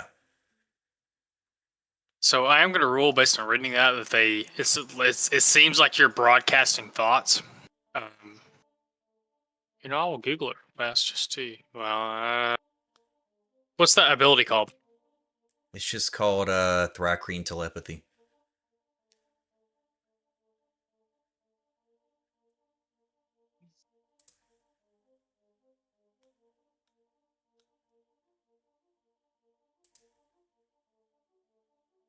So it looks Also, like Barb, based on. Go ahead. I was just gonna say, also Barbara, I need updated art for Echo's outfit now that he's got some new swag. Yeah. Preach. Based on some stuff, based on some previous abilities from other races, it seems the precedent, to use a legal term, is that they can't respond to you mentally. Okay, so Thor glaring at you hard. You gather she's saying something in her brain that you can't catch. Marcus he starts confused. He goes to conflicted. And then he puts that face on that you guys have seen before before he's about to absolutely beat ass. And so he's just like pretty much after he goes through that phase of emotions, turns and just bull rushes Jericho. He's gonna have to make a grapple check. Love Marcus for that. Just want to say, if this is his last encounter, I just want to say he's. Oh. So that's what Marcus would do. It's true, bro. Okay. That's pretty good. That's pretty not good for a mage.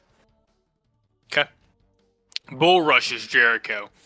And you guys watch as like Jericho looks vaguely surprised before he gets absolutely bull rushed over. He doesn't fall on the ground or anything. Jericho, Marcus wraps his arms around him, picks him up off the ground, and then moves him to like a full Nelson or a half Nelson. He grapples him in a way that makes it very difficult for him to move. Holds him up off the ground. And at this point, like once Marcus starts throwing these grappling moves on him to restrain him, Jericho kind of goes limp. You can see this low chuckling coming out of him.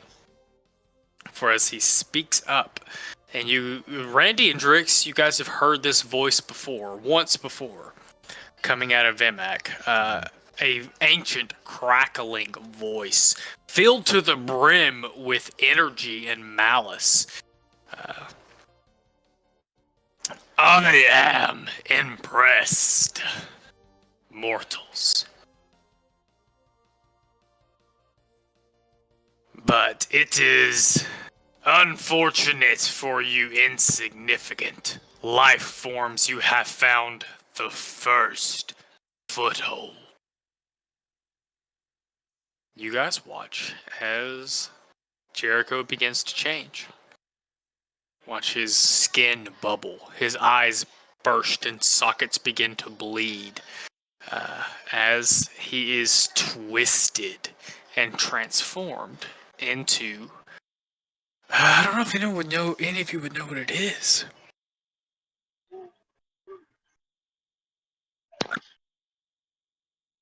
As his form coalesces, you watch as his bones begin to shrink, his legs sink up into his body. His body becomes round and bulbous as this one large eye forms in the middle of the spear, and many stalk-like tendrils extend off the top of his head as he is twisted into. I mean, you all as players would know it as a beholder. Behold! You guys, as your characters, may not quite understand what this is. Right, it's so much worse than I thought. Y'all picked a bad person to find out. Yeah. Hold on. Let's do it. Okay. Oh boy, and I'm not gonna ask for initiative yet. Y'all because- gotta page your homies here. Yeah, because For a little shopping spree. you know, Marcus is sitting here like hands wrapped around some of the stalks, like, what the fuck is this? Maybe even shouting, oh, what the fuck? And Thora is going, we have to get out of here right now. And she's gonna go to the door frame. She won't leave the room, but she will dash to the door frame as if she's preparing and prepare herself. You guys get a round, so to speak, to react. Yeah. There's no way for us to get to you. Y'all are in a secret tavern location, several districts over. Dora says we gotta go, man. I don't know. Bring it into the streets and the commotion will alert us. Yeah, this isn't optimal. I mean, Combat I think room we're right districts over. Like, Well, yeah, but like a commotion of a beholder crashing into is the that- street is going to, that's enough commotion. We'll figure it out in a You few know- turns. It's a can good we say thing. Echo noticed they peeled off and had us drag us along after? Odd or even. We'll see. What do you guys? How do you guys react as this mage you guys have known for some years is twisted into a beholder? Yeah, those things are huge too, right? Like they're pretty big. I don't think they're that big. They're large creatures at best. Okay. 10-foot mean- eyeball probably seems a lot big, you know? Dora says run. I mean, she scooped me up a long time ago. She's the reason I'm here. I'm probably gonna follow her. I don't like the fact that Marcus is behind him. So if the party is not opposed, we do have one Misty Step talisman in our inventory that I'm gonna toss to Marcus and say, Thor said run, get the hell out of here. And I'm gonna toss that Misty Step talisman at him so that he can at It is a least large creature. try to get away from it. I assume he's behind it, so it's I imagine wouldn't know him kind this. of next to it. I wouldn't know this is Randy, but I assume that means he could use that item and not be in the anti-magic cone. From the way I'm imagining him, yes. I'm glad you said that. Yeah, I imagine him like not like looking at it, but kind of to the side of it. Since we're in a separate room, my hope is that he teleports back into the main area closer to the door, and we just get out of there.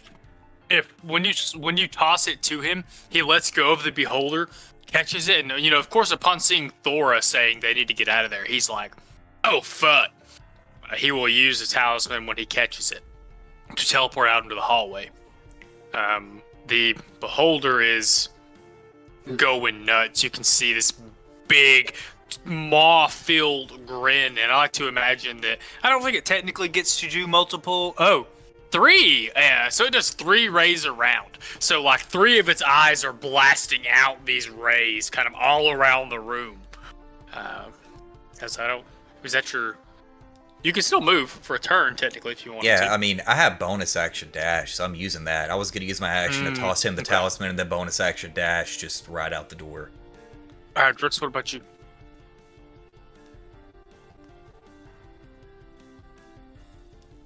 Yeah, I'm Misty stepping out of this room. Drix is like, nope. He's like, yeah, now. all that virile is gone now. But now I'm getting out as I'm running out the front door, I shout back to the barkeep, "Best get out of here." Get out now. Go on, get. Put it on my tab. Just meta-wise, I want you guys to know if y'all need to use the eject button, feel free to. This is an applicable Yeah, time. if it gives chase and actually catches up to us in any way, I'm 1,000% using that teleport talisman. I didn't want there to be any risk of it somehow coming through with us or negating it because I was in front of it. I wanted to make sure that we were sort of clear first. What I think is most likely to happen is that when you guys all clear that doorway, Thora would close it. To not lock it in that room so much as to close the door so there's no line of sight or anything like that. And she's shouting immediately. You can hear her voice ringing around the tavern, a call to arms.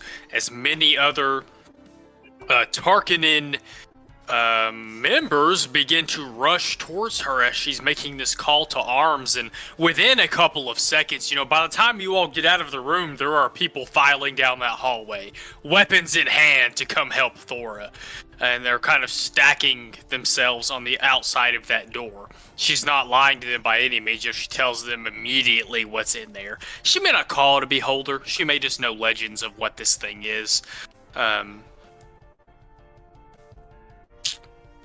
But you gather pretty quickly that she's not going back in there until she has several people around her. And you might even witness as she says a name you don't recognize, another mage comes forward. You gather this may have been like the second in command, the person behind Jericho as she's trying to figure out how to go about this without her left-hand mage. And there's some conversation between them as she's discussing with him, like, how are we going to do this? Can we stop him? Can we prevent the shit that it does? She's frantically trying to figure out how they're going to go back into this room and deal with this. So the anxiety I feel for the guy who just got promoted and told his first assignment was to fight a beholder, bruh, that's rough. Yeah, welcome aboard. I don't know, man. While she's doing that, I think I'd probably shout at her, like, "Don't be stupid. You know how much I already lost. I can't lose you two. Do not fight that thing. We got to get out of here." Make a persuasion check with advantage.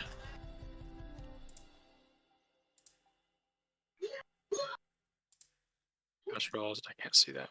Oh, 9 and a 13.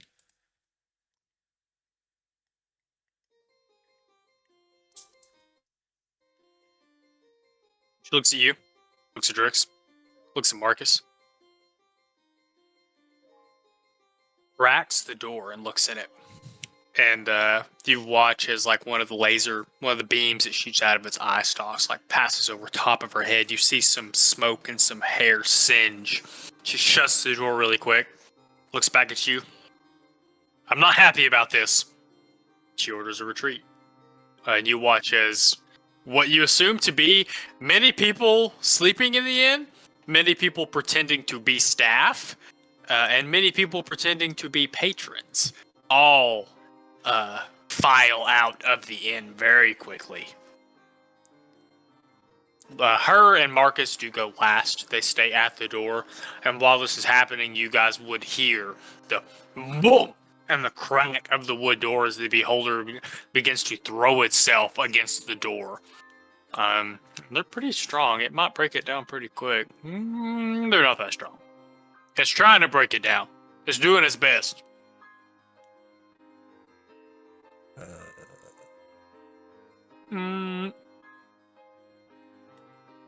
Excuse me? Oh, okay. Sorry, I checked something. Okay. It doesn't take too long. I would say it takes maybe 2 rounds. Wait a second. Oh. 1 moment, please. Rocks fall. You all die. The end. Oh. That was fun. Like that. Feast Don't know and how to feel famine. about either of those. Yeah, so as people are filing out or sprinting out of this inn, the first thwomp like cracks the door in the middle. It bends a little bit. The only thing really keeping it in its frame is the hinges. But the second time you feel a thwomp, it seems to have missed the door. It's almost like it crashed itself into the door frame instead on the second attempt. And by this time, the second round, so to speak, most of the House Tarkinen members have filed their way out of the inn. The barkeep has bailed. He's on his way out too. You, Thora, Marcus, and Drix are the only four really left in that local vicinity.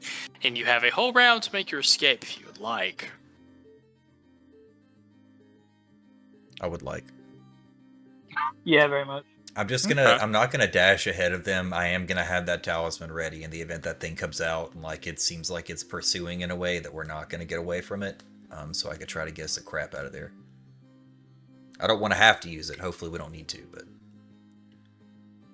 You know what? Worst case, I'm going to say, because that second one was a nat one, it was stunned for the third round. You guys make it pretty much out of the inn. That's a great one. I know that, you know that, but this door looks pretty stupid. You guys make it pretty much out the door of the inn before you hear any more sounds that sounds like a door breaking. okay. And y'all turned my favorite spy into Beholder. Well, you did this to us. I do shit. I don't make up a story. I just discover it. I think on the way out, if we do sort of successfully escape, I'll just be broadly telepathically shooting out a message like, "Oh no, something bad's happening in the basement of the inn. Call the town guard." And then I'll be like, "They're gonna deal with it. I'm out of here." Okay. Well, I was already thinking about the news story that would come up because of this, so that's good to know. Okay. This is what true neutral Randy looks like. You know, I only care about the people I care about. Good luck, everybody There will else. be a whole Sharn Chronicle article about the 37 guards killed by this random beholder. We'll find out. Older, where's the bar from? Are you laughing at me? I didn't drop nothing. Is this stupid? You hush. He's making fun of me. Well, I don't know where the rest of the party is, but I definitely think I want to not be away from them for too much longer. I will Let's tell. get back. I will tell Thora. You gotta be more careful. Keep a closer eye on the folks you got close to you, and for the love of God, find something a lot more locked down, a lot more secure to hole up in. Things are getting real bad real quick, and I don't want to find your body later, or have to be the one that kills you when you turn. That's funny. Things are getting bad real quick is kind of the tagline for the rest of this campaign. Okay, so I wouldn't say she looks humbled, but she doesn't give you like the fucking if looks could kill look that you might have gotten otherwise. She says, we will retreat to some lower depths. So, and you would know they don't have strongholds per se, except for maybe one hideout that would be the equivalent.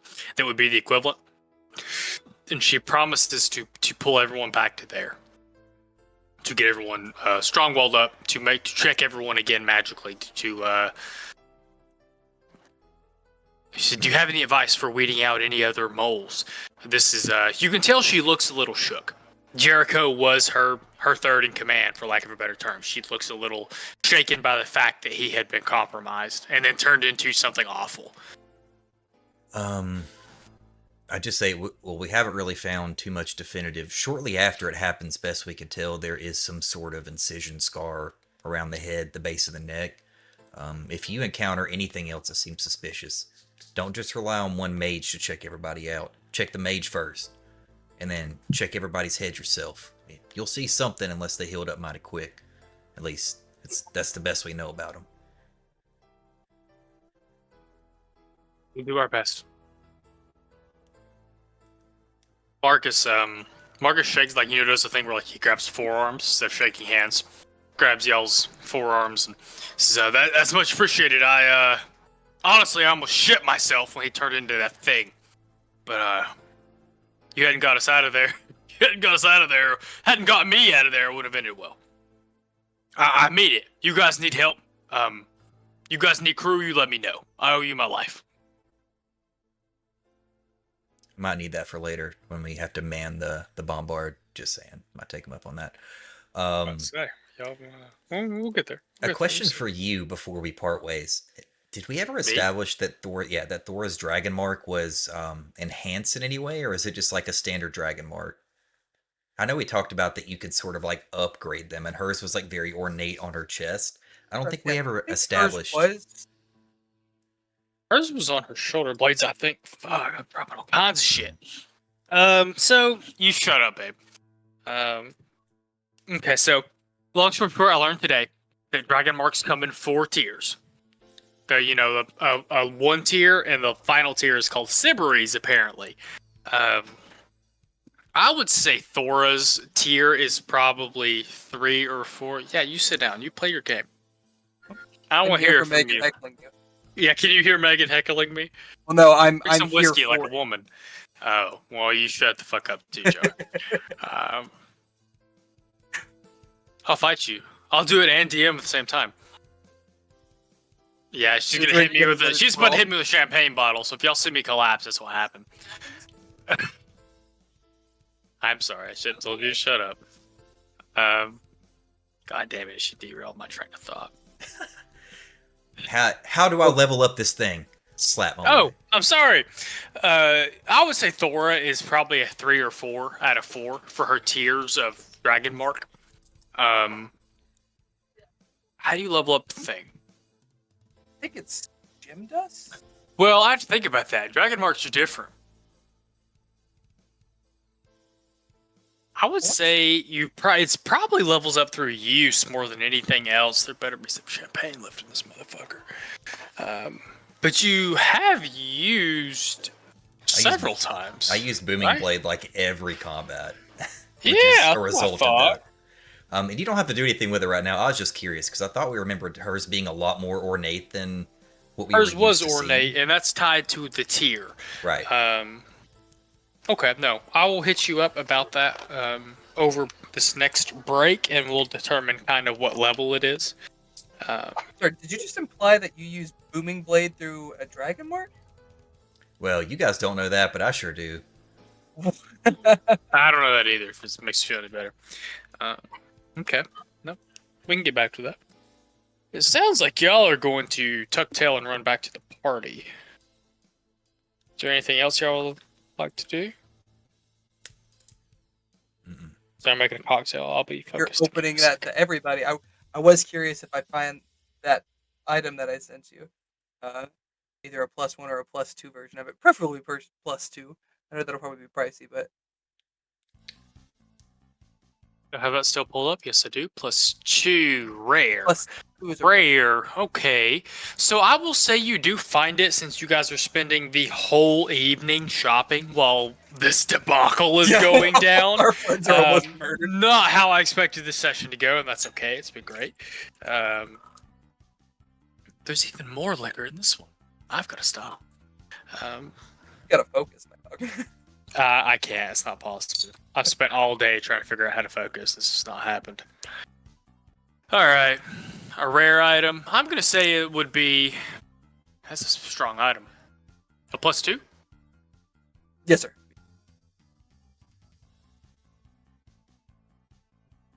Yeah, I would say you would find it at the end of the day. Since you guys are in Sharn, and it's so easy to find magical items and things of that nature, I would put it at 2,500 gold. But I would say you could find it by the end of the day. You do have to do a good bit of looking. That's a chunk of change, but it's a powerful thing. It gives my spell save is very low because of reasons. So it's only a 14. This will make it a 16, which gives us a 10% extra chance that something will fail. So if y'all feel like that's not too much, we have 27 some odd thousand in the bank, minus 1750 that we spent earlier, so 25 something. Buddy, I spent 2,500 gold on a shiny katana. I think you could probably spend 2,500 gold on something that'll make your spell save better. That's kind of what I was thinking. Like after last session, I'm like, everybody got new weapons, and I got a ring. I want a new weapon. No, for the 25, I will.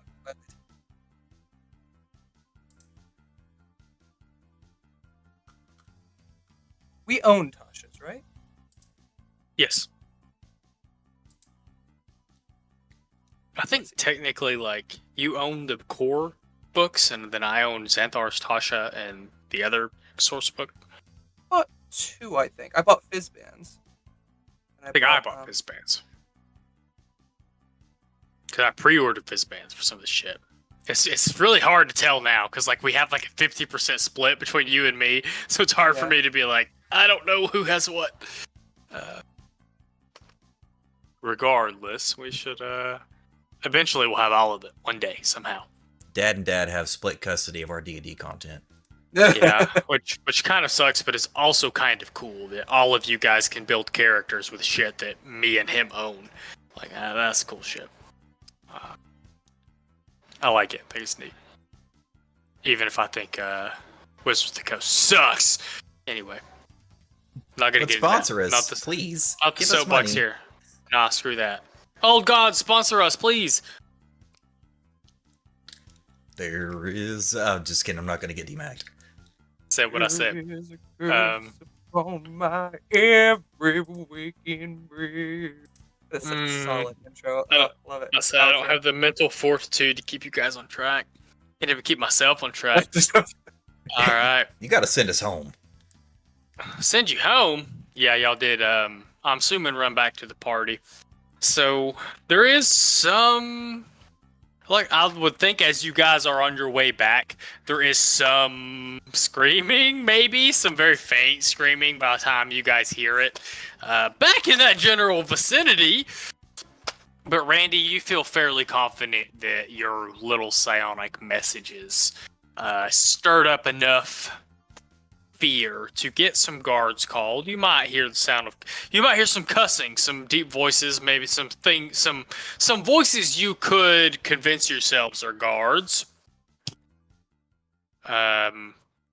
Demos, Zephyr, and Echo, I know he's not here. You guys witness the Buggle Boys, like I like to think, sprinting down the street of this pretty nice shopping district. Not dirty or bloody or anything, but sweaty and on a full sprint right at you guys. What the hell is going on? Bugs can't even sweat. What's wrong? I'm immediately like, the gods! That he turned into this crazy thing. It was a giant eyeball with a bunch of other giant eyeballs on its body. It was insane. He had laser beams. Does Deimos know what a beholder is? I feel like that's like mage boogeyman, so I feel like that would be something that's not super obscure, but I figure if it's an Arcana check. I feel like or with a Zelf, nature check. I feel like Zephyr being into the occult, kinda. You don't know. I would accept a nature or Arcana check. Okay, Arcana I've got pretty solid.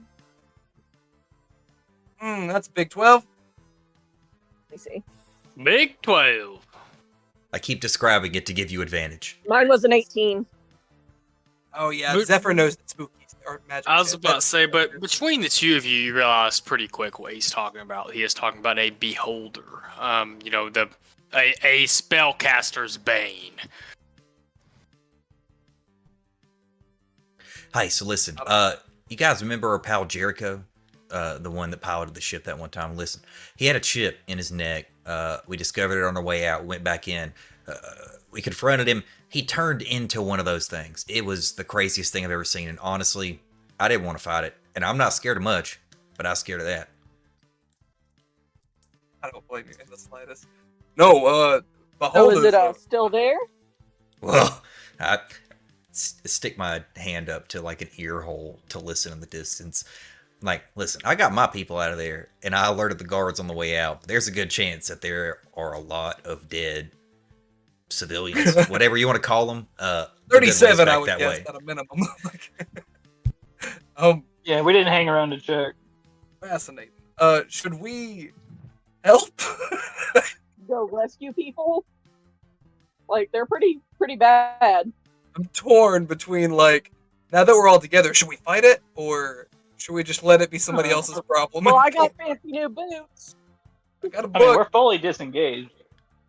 Once again, Randy is true neutral and agnostic. He's like, I mean, I guess I'll, if you guys want to. I didn't want to do it by myself, but also, How long was your little trek over here? one short. Rix and Randy, y'all gather you ran for about 45 minutes.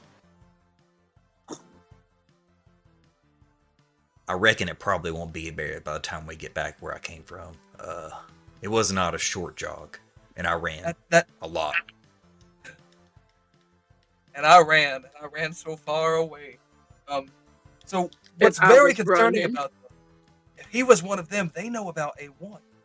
Or I don't know if Jericho ever saw through A1's disguise, or if he just genuinely thought he was treating some funny, teaching some funny little gnome. Some gnome.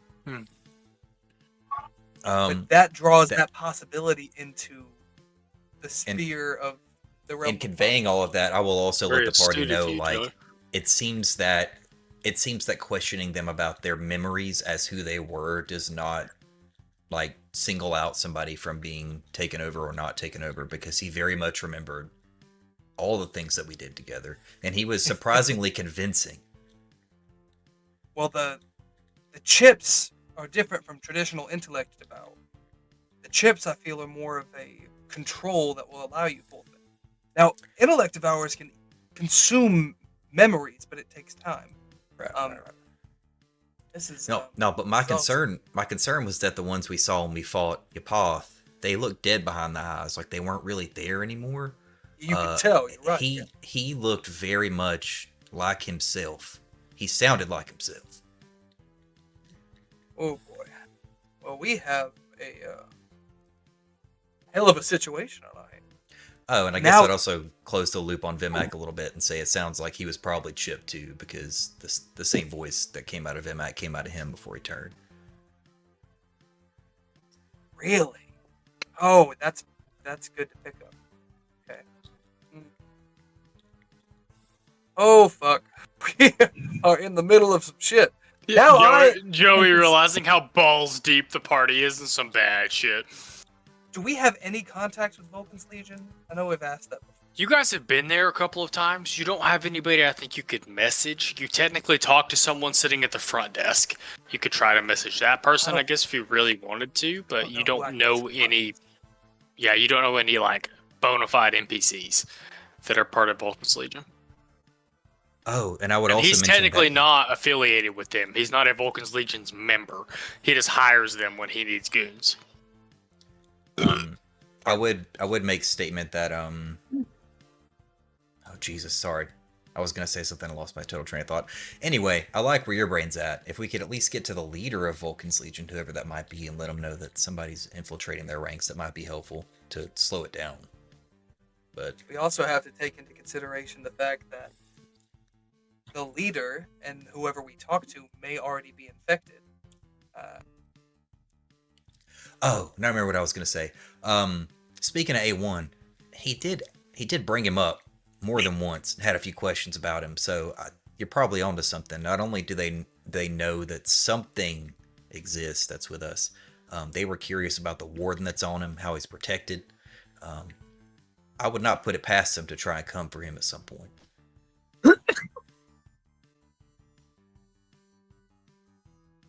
We need to gather some allies that we can trust. Maybe start getting together our crew, for lack of a better word. Should we take those people? I'm afraid to part of me is like, okay, I need to go get people that we can trust, get them in a safe place where we can have them help keep an eye on A1 and, our shit that we can't manage 24/7. But then part of me is like, we shouldn't be removing these people from their positions where they can help influence the situation. I think we've just got to go down. I think we've got to go right to the root of it and try to fuck up whatever they've got going on down in the foundry. I agree with that. I had half of mine to try to convince Thora and Marcus to come back to the house and just hang out with A1. Be like, I trust you guys to keep safe. I almost meta-wise told you, like, they can use our house as a safe house if they need to. I nearly did And it, but that would be protection. I didn't know. I've met them. I can message them that. Yeah, I mean, we could even do sending if we wanted to via A1. Because I was going to I was offer. about to say I message, didn't- maybe not, but sending, yes. I didn't want to speak on behalf of the party and offer up our safe house as their safe house, but it could be beneficial to have them around, keeping an eye on the things that we can. No, I fully agree. Deimos is also gonna. Fuck! Now I've got it. I know I rolled really shitty on Calden last time, and it is giving me so much anxiety. Can I go talk to Sybil again? And who would like? All right, so hold up, so that I can try to maintain continuity. The Buggo Boys come back and tell you this. It sounds like you guys have decided not to go back to the scene of the transformation. It is a fair amount of way. You guys had to travel a little bit to find where they were hiding. Is there anything else you guys would like to buy on your shopping trip before you guys go back to Mantis HQ and Deimos goes to Morgrave? I just imagine we come back and tell them about a beholder wrecking a tavern like 45 minutes away, and they're like, yeah, but I still was looking for a specific hat, so... I think I'm going to try to write an actual, like, Corvair Chronicles article. Like a news article. We'll see what really pops fun out. book. We'll see what pops out, yeah. My creative energy has been at an all-time low for my entire life the last year. But we'll try and see what happens. I believe in you. That makes one of us. 3, 7. Makes three of us. I appreciate the vote of confidence. It's funny because that's Josh, me, and I'm assuming one of the other 3 people in our group like believes in you. So you've got at least 3. We'll find out. We'll see. I was real mad for most of this campaign. Like, used to, I could get a session prepped in an hour and a half. Now it takes me 3 fucking days to prep a session worth of content.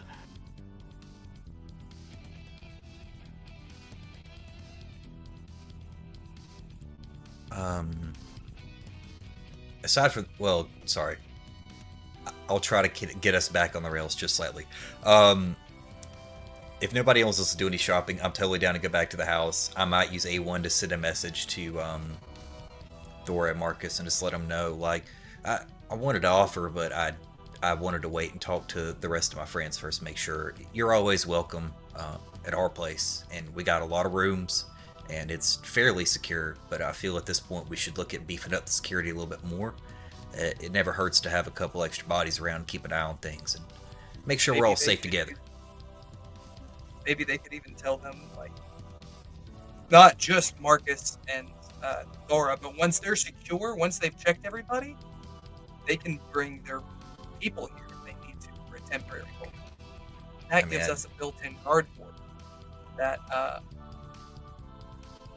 was my thought. It also gives us a built-in crew in case we need people to pull to, like, man a ship or go do something else later. I don't know.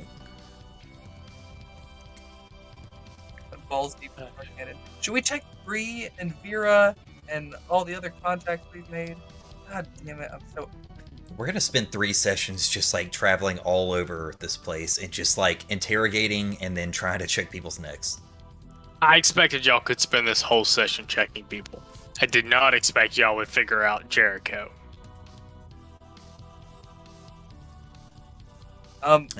Deimos the following day, if we're good with... Well, actually, no, that night, preferably on the way back again, I want to go to Sybil's, wherever apartment, dorm on campus, whatever she lives in. I want to go to her house and, like, is she home? So if you're going late at night, I would say she probably is at home. That's probably most likely. And of course, you know, she's not surprised to see you. You would, being her, I guess not fiance, but being her significant other, she's not generally surprised to see you. You would know where she lives. She greets you warmly. She says, "It's a little late. Is everything okay?" She may notice that you look a little Your scales are flaking a little from the stress. Molting. Yeah. There's some shit going down. People all over the city have been. Do you trust me?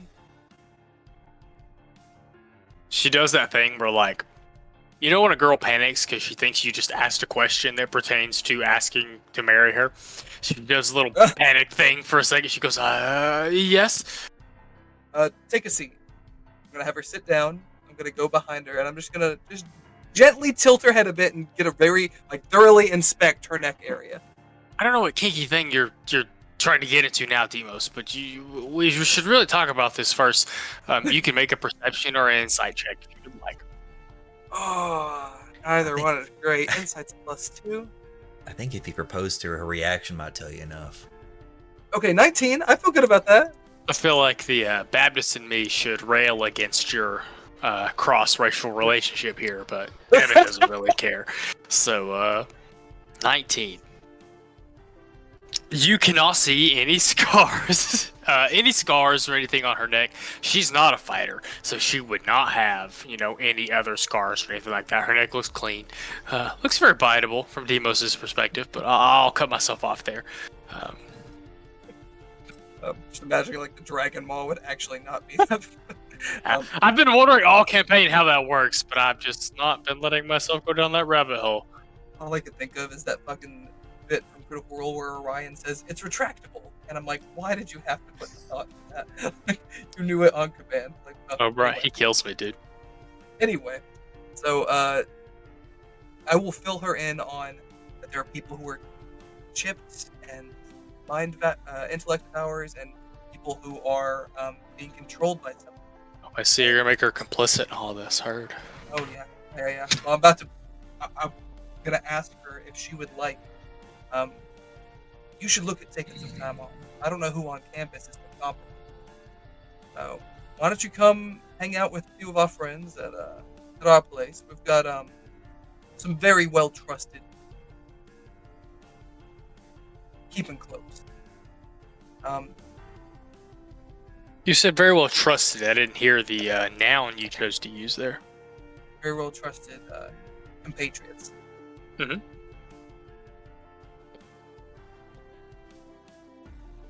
Go ahead and make a persuasion check. I will let you make it with advantage since you are her significant other.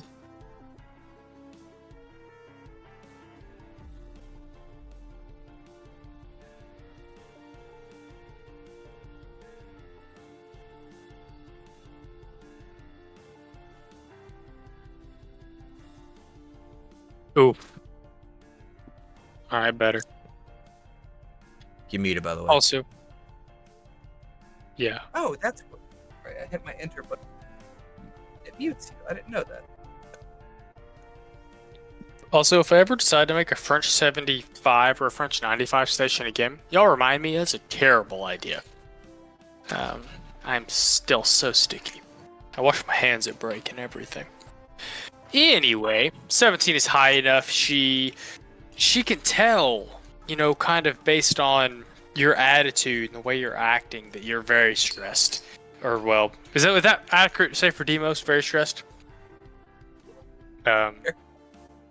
She can tell that something's not right. You're not happy. This isn't like, oh, I'm stressed about final stressed. This is, oh shit, some real shit's going on stressed. And she agrees to come stay at Mantis HQ with you guys. And would follow you back to Mantis HQ. Yeah, I'll gladly leave it there. There might be some jokes, like when she gets there, about if she's staying in your room or not. Oh, well, most assuredly. Sick. It has the library, of course. That's where you're going to be spending. Your room is closer to the library. That's true. Okay. You do convince her to come with you. Oh yeah. And out of champagne, the session's over. Yeah. Anyway. Okay. You guys so now. We as a group need to decide: are we going to try to go down into the foundry, or are we going to try to suss out more possible connections in the infiltrators?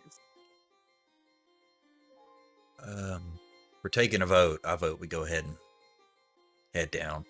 Somebody gave some pretty sage advice about not giving your enemies too much extra time to prepare and build stuff, and I feel like the longer we goof around, the more time he has to keep doing what he's doing. That's a fair point. So let me make sure I understand that I heard right while I was trying to make 1.5 million cocktails. You did invite Sybil. She is there at Mantis HQ. You guys did invite Thora and Marcus to come stay, and a good chunk of House Tarkin to stay at Mantis HQ. Anybody who wants to, definitely is. Well, and after they clear them, I want to be very clear. Right. I want to stress that point. I trust, even with Thora and Marcus, we should take a closer look at them just in case. And that does remind me, we have some spellcasters. I haven't seen the perimeter of our structure in a little bit. I wonder what kind of warden we could put up, right? Like, is there anything we could do? Is there any kind of like larger scale arcane lock situation that we could institute? I'm just curious. Is a fair point. I think for arcane lock to make it last more than whatever the spell time, you have to do it like several days in a row. Yeah, as most spells you like imprint on a space have to be done like every day for X amount of days or whatever. You could inspect the grounds in the house for those kinds of spells if you wanted to. I just wanted to make sure I understood correctly. Y'all had offered at least those 3 people to stay at Mantis HQ. That may be more prevalent in the next coming days. So I'm going to say that Sybil comes the 11th. So I would listen too much to Dr. Mike. So the 12th, 13th, and 14th, that might be a little more prevalent, as many other Tarkanin, I keep wanting to say employees, many other Tarkanin members may come and go or show up over the next couple of days. But as far as starting the next day, you guys get a long rest tonight. Let me make sure that's true. Hit your... Oh, hold on. I don't think it is. It's We not. just got one, I think. I'm all kinds of fucked up. And not just drunk, like fucked up for not understanding my thing. Today was the 11th. So this session started on the 11th. So now it's the 12th. So you guys get up the morning of the 12th. Please take a short rest if you need it. Sybil came and moved in, for lack of a better term, with you guys on the 11th, the night of the 11th. You guys get up the next day on the 12th. The night of the 11th is when Demos brought up, should we go check this out or not? So you guys get up the next day on the 12th, and the day is yours. You can go wherever you would like in Sharn. Even if I'm not prepared, it'll work out, I guess. But the morning is yours. Breakfast circle, as we used to say in many other campaigns. You guys all I like to assume that my parties gather for breakfast, especially if you're out camping in the wilderness. You have no choice but to sit around the fire and eat breakfast and stare at each other. So you guys take that opportunity now to eat breakfast and stare at each other, and you have the opportunity to discuss what you would like to do for the day of the 12th. And I'm going to move that little purple circle. Are we, what are our thoughts on heading down or reaching out? I mean, I'm anxious that if we uncover something, that it might be like the situation we all were just in, where it's something we're not quite ready to handle. Even with all 5 of us, Holder would be incredible challenge.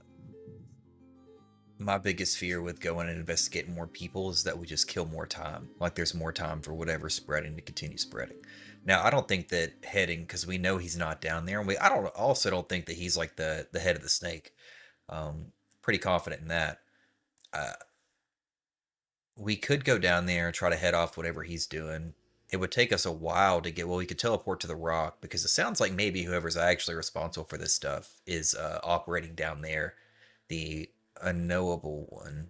But it feels like we have a little bit of a task list, but I think that our priority should be trying to stem some of this bleeding, get ahead of it best we can. That's just Concur. my opinion. Zephyr, Drix, what do y'all think? Echo, your opinion doesn't matter in this. Okay. We love you, Echo.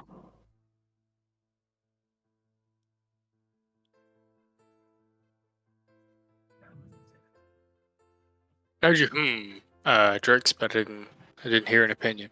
I was trying to see if I was going to disagree with anything, but I can't really. Drix is. I'd rather not fight a beholder, but Fair. I will if I need. Okay. Oh yeah, do you think we should so do you think we should head down to the foundry, or do you think we should like try to poke around more? I'll say we still got the foundry.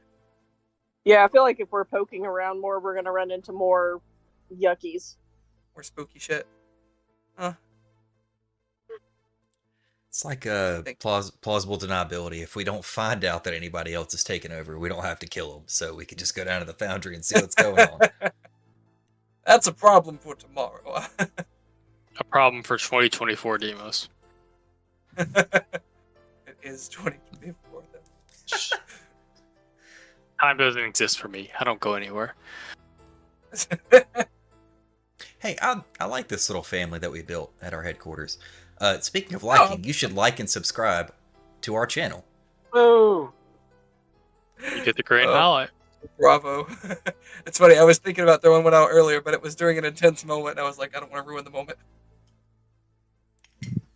Oh, gosh. I'm glad there's at least some intense moments. We should, yeah, I think we're going to head down. Is there anybody we want to get? Okay, no, I'm not going to start that conversation, because that'll just lead us to going to checking people out. No, but I don't care if he's chipped or not chipped, but I think at some point I just want to shoot, maybe even if it's just sending, let Cade know kind of what we've found ourselves in and have him let Sly know.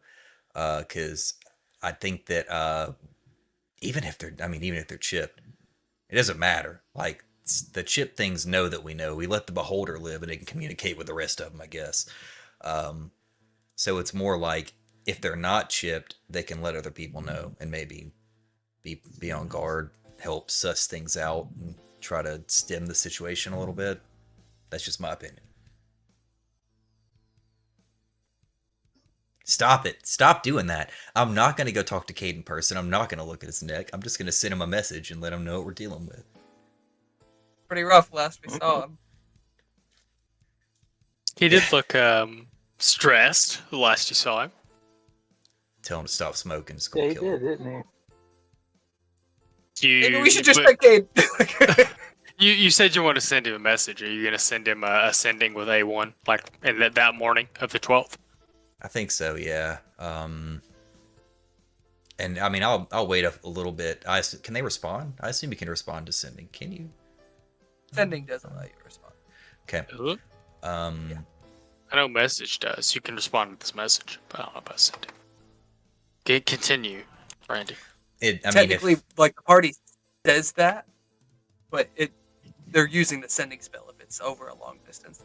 If there's an opportunity for him to respond, I'll fill him in on the whole chipping situation. Let him know we're chasing down some leads, trying to go figure some stuff out, and give him just a moment to respond and see if he says anything back. Yeah, can answer in a like manner immediately. I would also ask him to inform Sly and let him know that he probably should let the larger network know, because, you know, it doesn't hurt to have more eyes on the ground.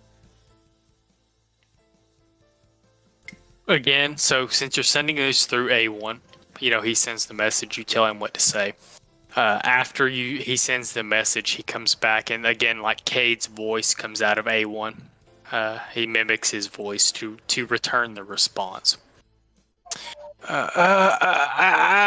Absolutely, friend. I'll let Sly know immediately. I hope you guys solve this quickly. I've had a scare myself. Wasn't fun. I lean in real close to It A1's was little like- microphone box. Do I need to come check on you, partner? Do you need a place to lie low? We got a safe house. Hey, listen, you can come here if you want, but I'm going to have to thoroughly investigate. Just want you to know Just I'll picture us, allow. head to toe cavity search. Just imagine us like shouting all this into like A1's mouth. Or his hand, like his hand is in a microphone or some shit. Okay. Sorry, I got my giggle box turned upside down for a second at cavity search. I'll one more What's your message. boat, Devin? You don't gotta. I literally put on like a kitchen glove the other day, like a rubber glove the other day. Made the joke, you know, where you pop the glove, Yeah. bend over. Anyway, I'll one more message. You tell him that, and he'll say, Mr. Sly has put quite a few of the eyes around me. I feel much safer than usual, but please come by when you guys can. It's just not right. And I don't like it. Oh, that didn't sound like Cade, but you got the message. Do you need us to come now?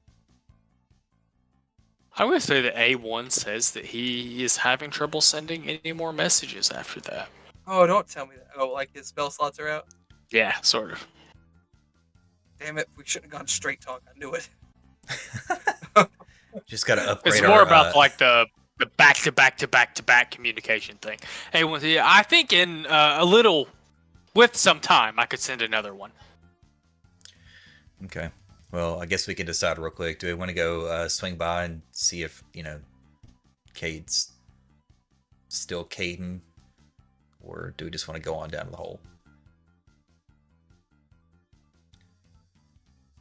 I don't want to get too sidetracked, but it's tough. This is difficult. It is somebody that I do want to know and like be certain on. You know what? I'm looking at the I'll clock leave right it now. alone. I don't feel like we're going to get a lot done if we go down to the foundry. And so I think my vote now instead is to go pop in and go ahead and handle whatever's going on with Cade so we can get some actual concrete information and make his butt go back to our house if he's good. Because I don't care what I feel happens like to that. Sly, but I want Cade to live. I feel like the more people you send to your house, the more likely it's going to get like fucking bombed. Yeah, but at least they'll be able to fight back. I don't know.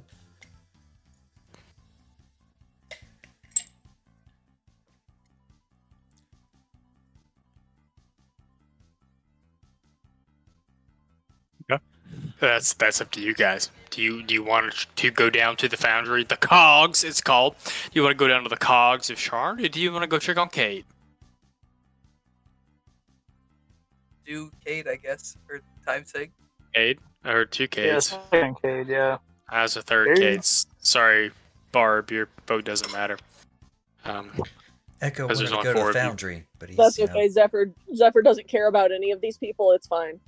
He's just here. You As long care as they don't about know something Cade? drum set. Zephyr, Cade maybe is you should go see if Bree is compromised. Imagine you Cade have- flirted with you in session 1. You should be ashamed. Hey, before we get there, I'm gonna shoot you straight. If Cade's been turned into one of them, Brandy's gonna jump off the roof. No, I have much more heart-wrenching plans for Cade. No, don't do that. Don't say that. Shut the fuck up. Don't. Cade's the one NPC y'all were like, we love Cade. I'm like, I hate Cade. What's wrong with y'all? Anyway, you guys make your way back to the Diamond Theater. I like to imagine it's another situation where you kind of pretend like you're there for the show. Even if you don't come at showtime, it's early in the morning. Maybe you guys show up, flash your passes to the front desk, and kind of make your way backstage. You guys act like stage managers or costume designers or something, especially with Zephyr's new flashy attire. He struts right through there like he's, I was going to make a joke on the joke he would get, and that's okay. No, that one lady no one likes just struts through there like he's her, the costume lady at the theater. Oh, Kim. Yeah. Yeah, thank you. Couldn't remember her name, but I don't like her, and I've never talked to her. It's on the internet now, so I hope. Anyway. Hey, speaking of Kim, hey, come watch our VODs, on YouTube. You should do that. Yeah. Don't know if video on demand applies to this, but I'm gonna trust you know what you're talking about. You guys go backstage, you find Cade. So, you find Cade doing, what most people like him and Sly would be doing when they don't have actual espionage work to be doing. He's probably pretending to be a stage manager or something like that. And he sees you guys and looks very relieved. As soon as he sees you guys, he kind of relaxes. And you guys watch as he goes through this kind of roller coaster of relaxed to very stiff to looking at all of you very intently to this kind of guarded, neutral posture. I'll show you mine if you show me yours. Solid reference. He waves you all over. Says, "Oh, it's really good to see you all, friends. I'm surprised you came so quickly." It's been a long time. Well, y'all saw him like literally 2 days ago. Yeah, but it came so quickly, It's not the first time I've heard that. Oh boy, man, we might have stopped there. No! I broke Devin. We have to know if we have to know Man. if Kate's good or not. I've been broke since I was born. Anyway, let me put this shit down here so I quit making drinks. You hush up, babe.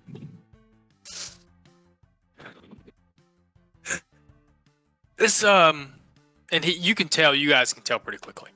Very pale, a little shaky.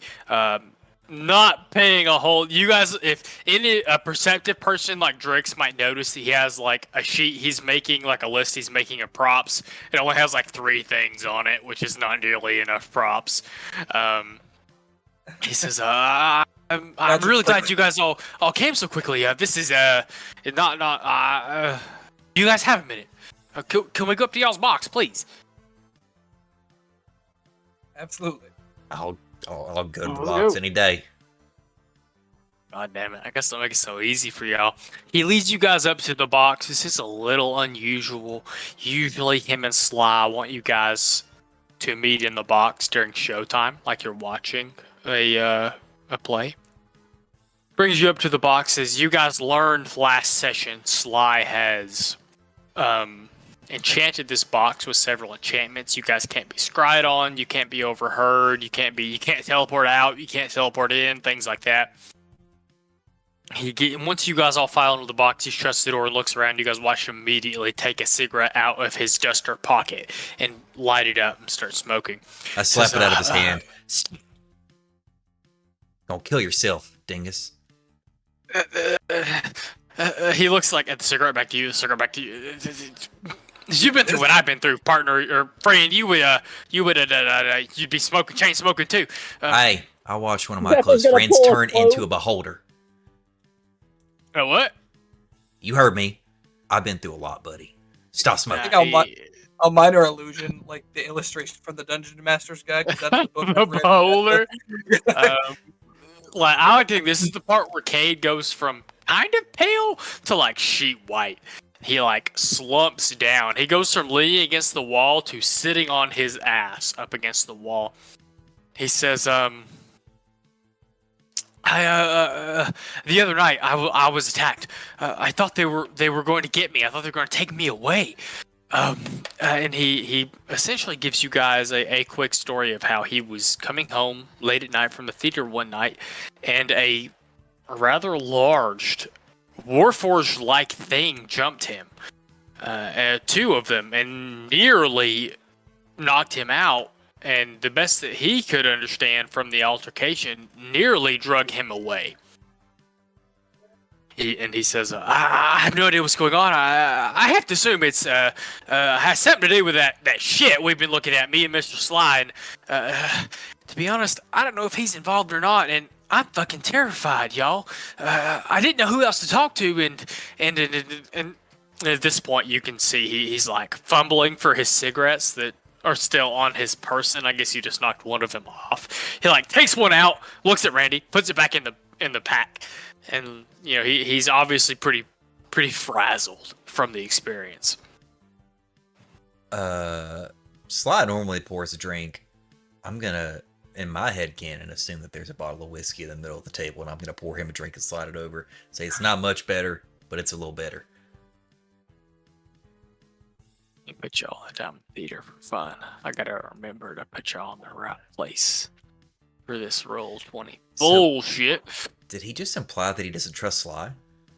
Is that what I heard? Not that he doesn't trust Sly. What I think More what I that he- kind of probably meant to say was that he doesn't have any proof Sly's not involved, Yeah, and right. he's worried about that. You guys are over here. You can't see. Boom. Good job dropping stuff, babe. Well, I hope you understand if we do a bit of a physical inspection to give both of us the peace of mind that you have not been compromised. I didn't hear whatever you said after compromised. To ensure that you're not compromised, and give you the same peace of mind that we're not. You ever been checked for ticks? It's kind of similar. Let me. I'm just gonna. You If country you'll- song. I'd like to check you for ticks. Don't know who If- sings that. I'll have to look it up in a second. Okay, If, he says, I absolutely for sure. I'm compromised. You're You're compromised. At that point, you see several emotions wash over his face. What the fuck do you mean compromise, friend? Let's start with one. Let's start with the check, and I'll explain. I just want you to know when you dropped the F-bomb on my end, for some reason you bleeped. Like you actually bleeped. I think you like peaked on my monitor, and so it just cut you out. And so all I heard was boop. Any of you that would like to can make a perception investigation. I'll even allow an Arcana check to check Cade to make Yeah, sure with he's all the not chipped. checks. Chipped or intellect devoured. Okay, well that's really good. I'm not gonna do better than that. Devoured. Yeah, right. Could roll an at 20, but I didn't. Yeah. Y'all give him a thorough inspection. You don't see any scars on the back of his neck. You don't see any indication that he has his brain replaced by an intellect devourer. Cade seems to be Cade. And I would say for Demos and Zephyr, he's so scared and he's so nervous about the thing that happened to him. You gather that he's not been compromised yet. So here's the thing. I don't believe Mr. Sly is. We can't trust anyone. If you meet someone or anybody within your organization that you need to check, that's something to keep in mind. It would go a long way in giving us peace of mind to check Mr. Sly. At least know if he can be trusted. But that doesn't mean other people within the Royal Eyes haven't been put to use of other. What do you mean? What do you mean compromise, friends? I don't understand what's going on. I don't like any of this. Those big old warforges were rusty and gross and awful. And Cade's not a wimp, but he's a fearful person. You can see that he's got those wild eyes. Like this experience have set him to wondering if this line of work is worth the money.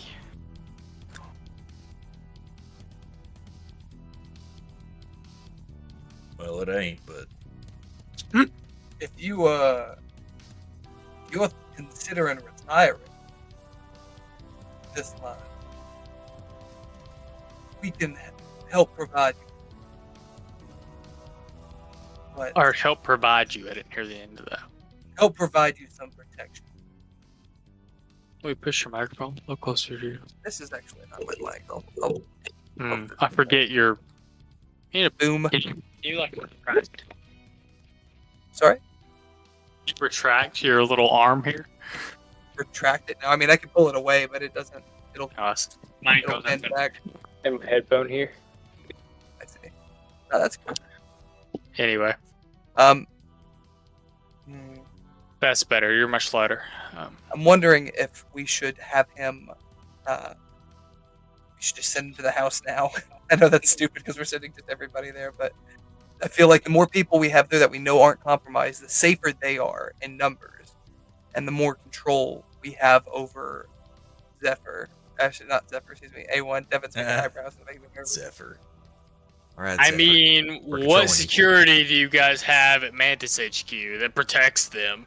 About 30 freaking tar cannon house members. That kind of assumes Tarkinen's not mostly taken over. Yeah, I mean, like, they're all in one convenient spot to be fucking raided at They this are. point. But we did tell them I to mean- do a thorough check of the Tarkin and house members before they came in, and I still have to think there's got to be something we can do to like inspect them. Besides, I guess you could just detect magic, but I don't know what that would do. Like then the chips aren't innately magical; they're like technology of sorts. They're psionic, which is not magic. We've established earlier in this campaign. Okay, me. Oh! There's a particular tidbit I should have mentioned. I didn't read my notes thoroughly. I've Cade kind of still, he stands up off the ground, kind of steadies himself, and he looks at Randy maybe somewhat appeasingly as he takes out one of his cigarettes. You know, you didn't take the pack from him. Takes out another cigarette, starts to light it. He says, I've had nightmares lately. Now, don't get me wrong. I've never been one to have them kinds of dreams, but I've had nightmares several nights in a row. Mr. Sly betraying me, turning me over to these shadowy forces I can't see, and or turning me into those things that tried to take me. Most unsettling, if I had to be honest. But I've not seen any evidence that this is really the case. Dreams. That does make me a mite bit uncomfortable, partner. For no other reason. You may both. Sometimes your intuition sneaks into your subconscious a little bit, whether you know it or not. You're giving me some bad vibes. We got to make sure you stay safe, friend. What is the plan? God, I don't know because I mean you raised a fair point. We're sending everybody to a singular location, assuming that nobody knows where it is. Like we just live in a secret fortress. But I do get the feeling that we should maybe check on Sly, which Deimos already mentioned. I would almost wonder if we should do it not with Cade in the room. I mean, I feel like Cade's good for now. Why do you say that? Oh, it's not that I don't trust Cade. It's that if this dude turns into some sort of abomination, I want there to be one less foot to try and get out of here.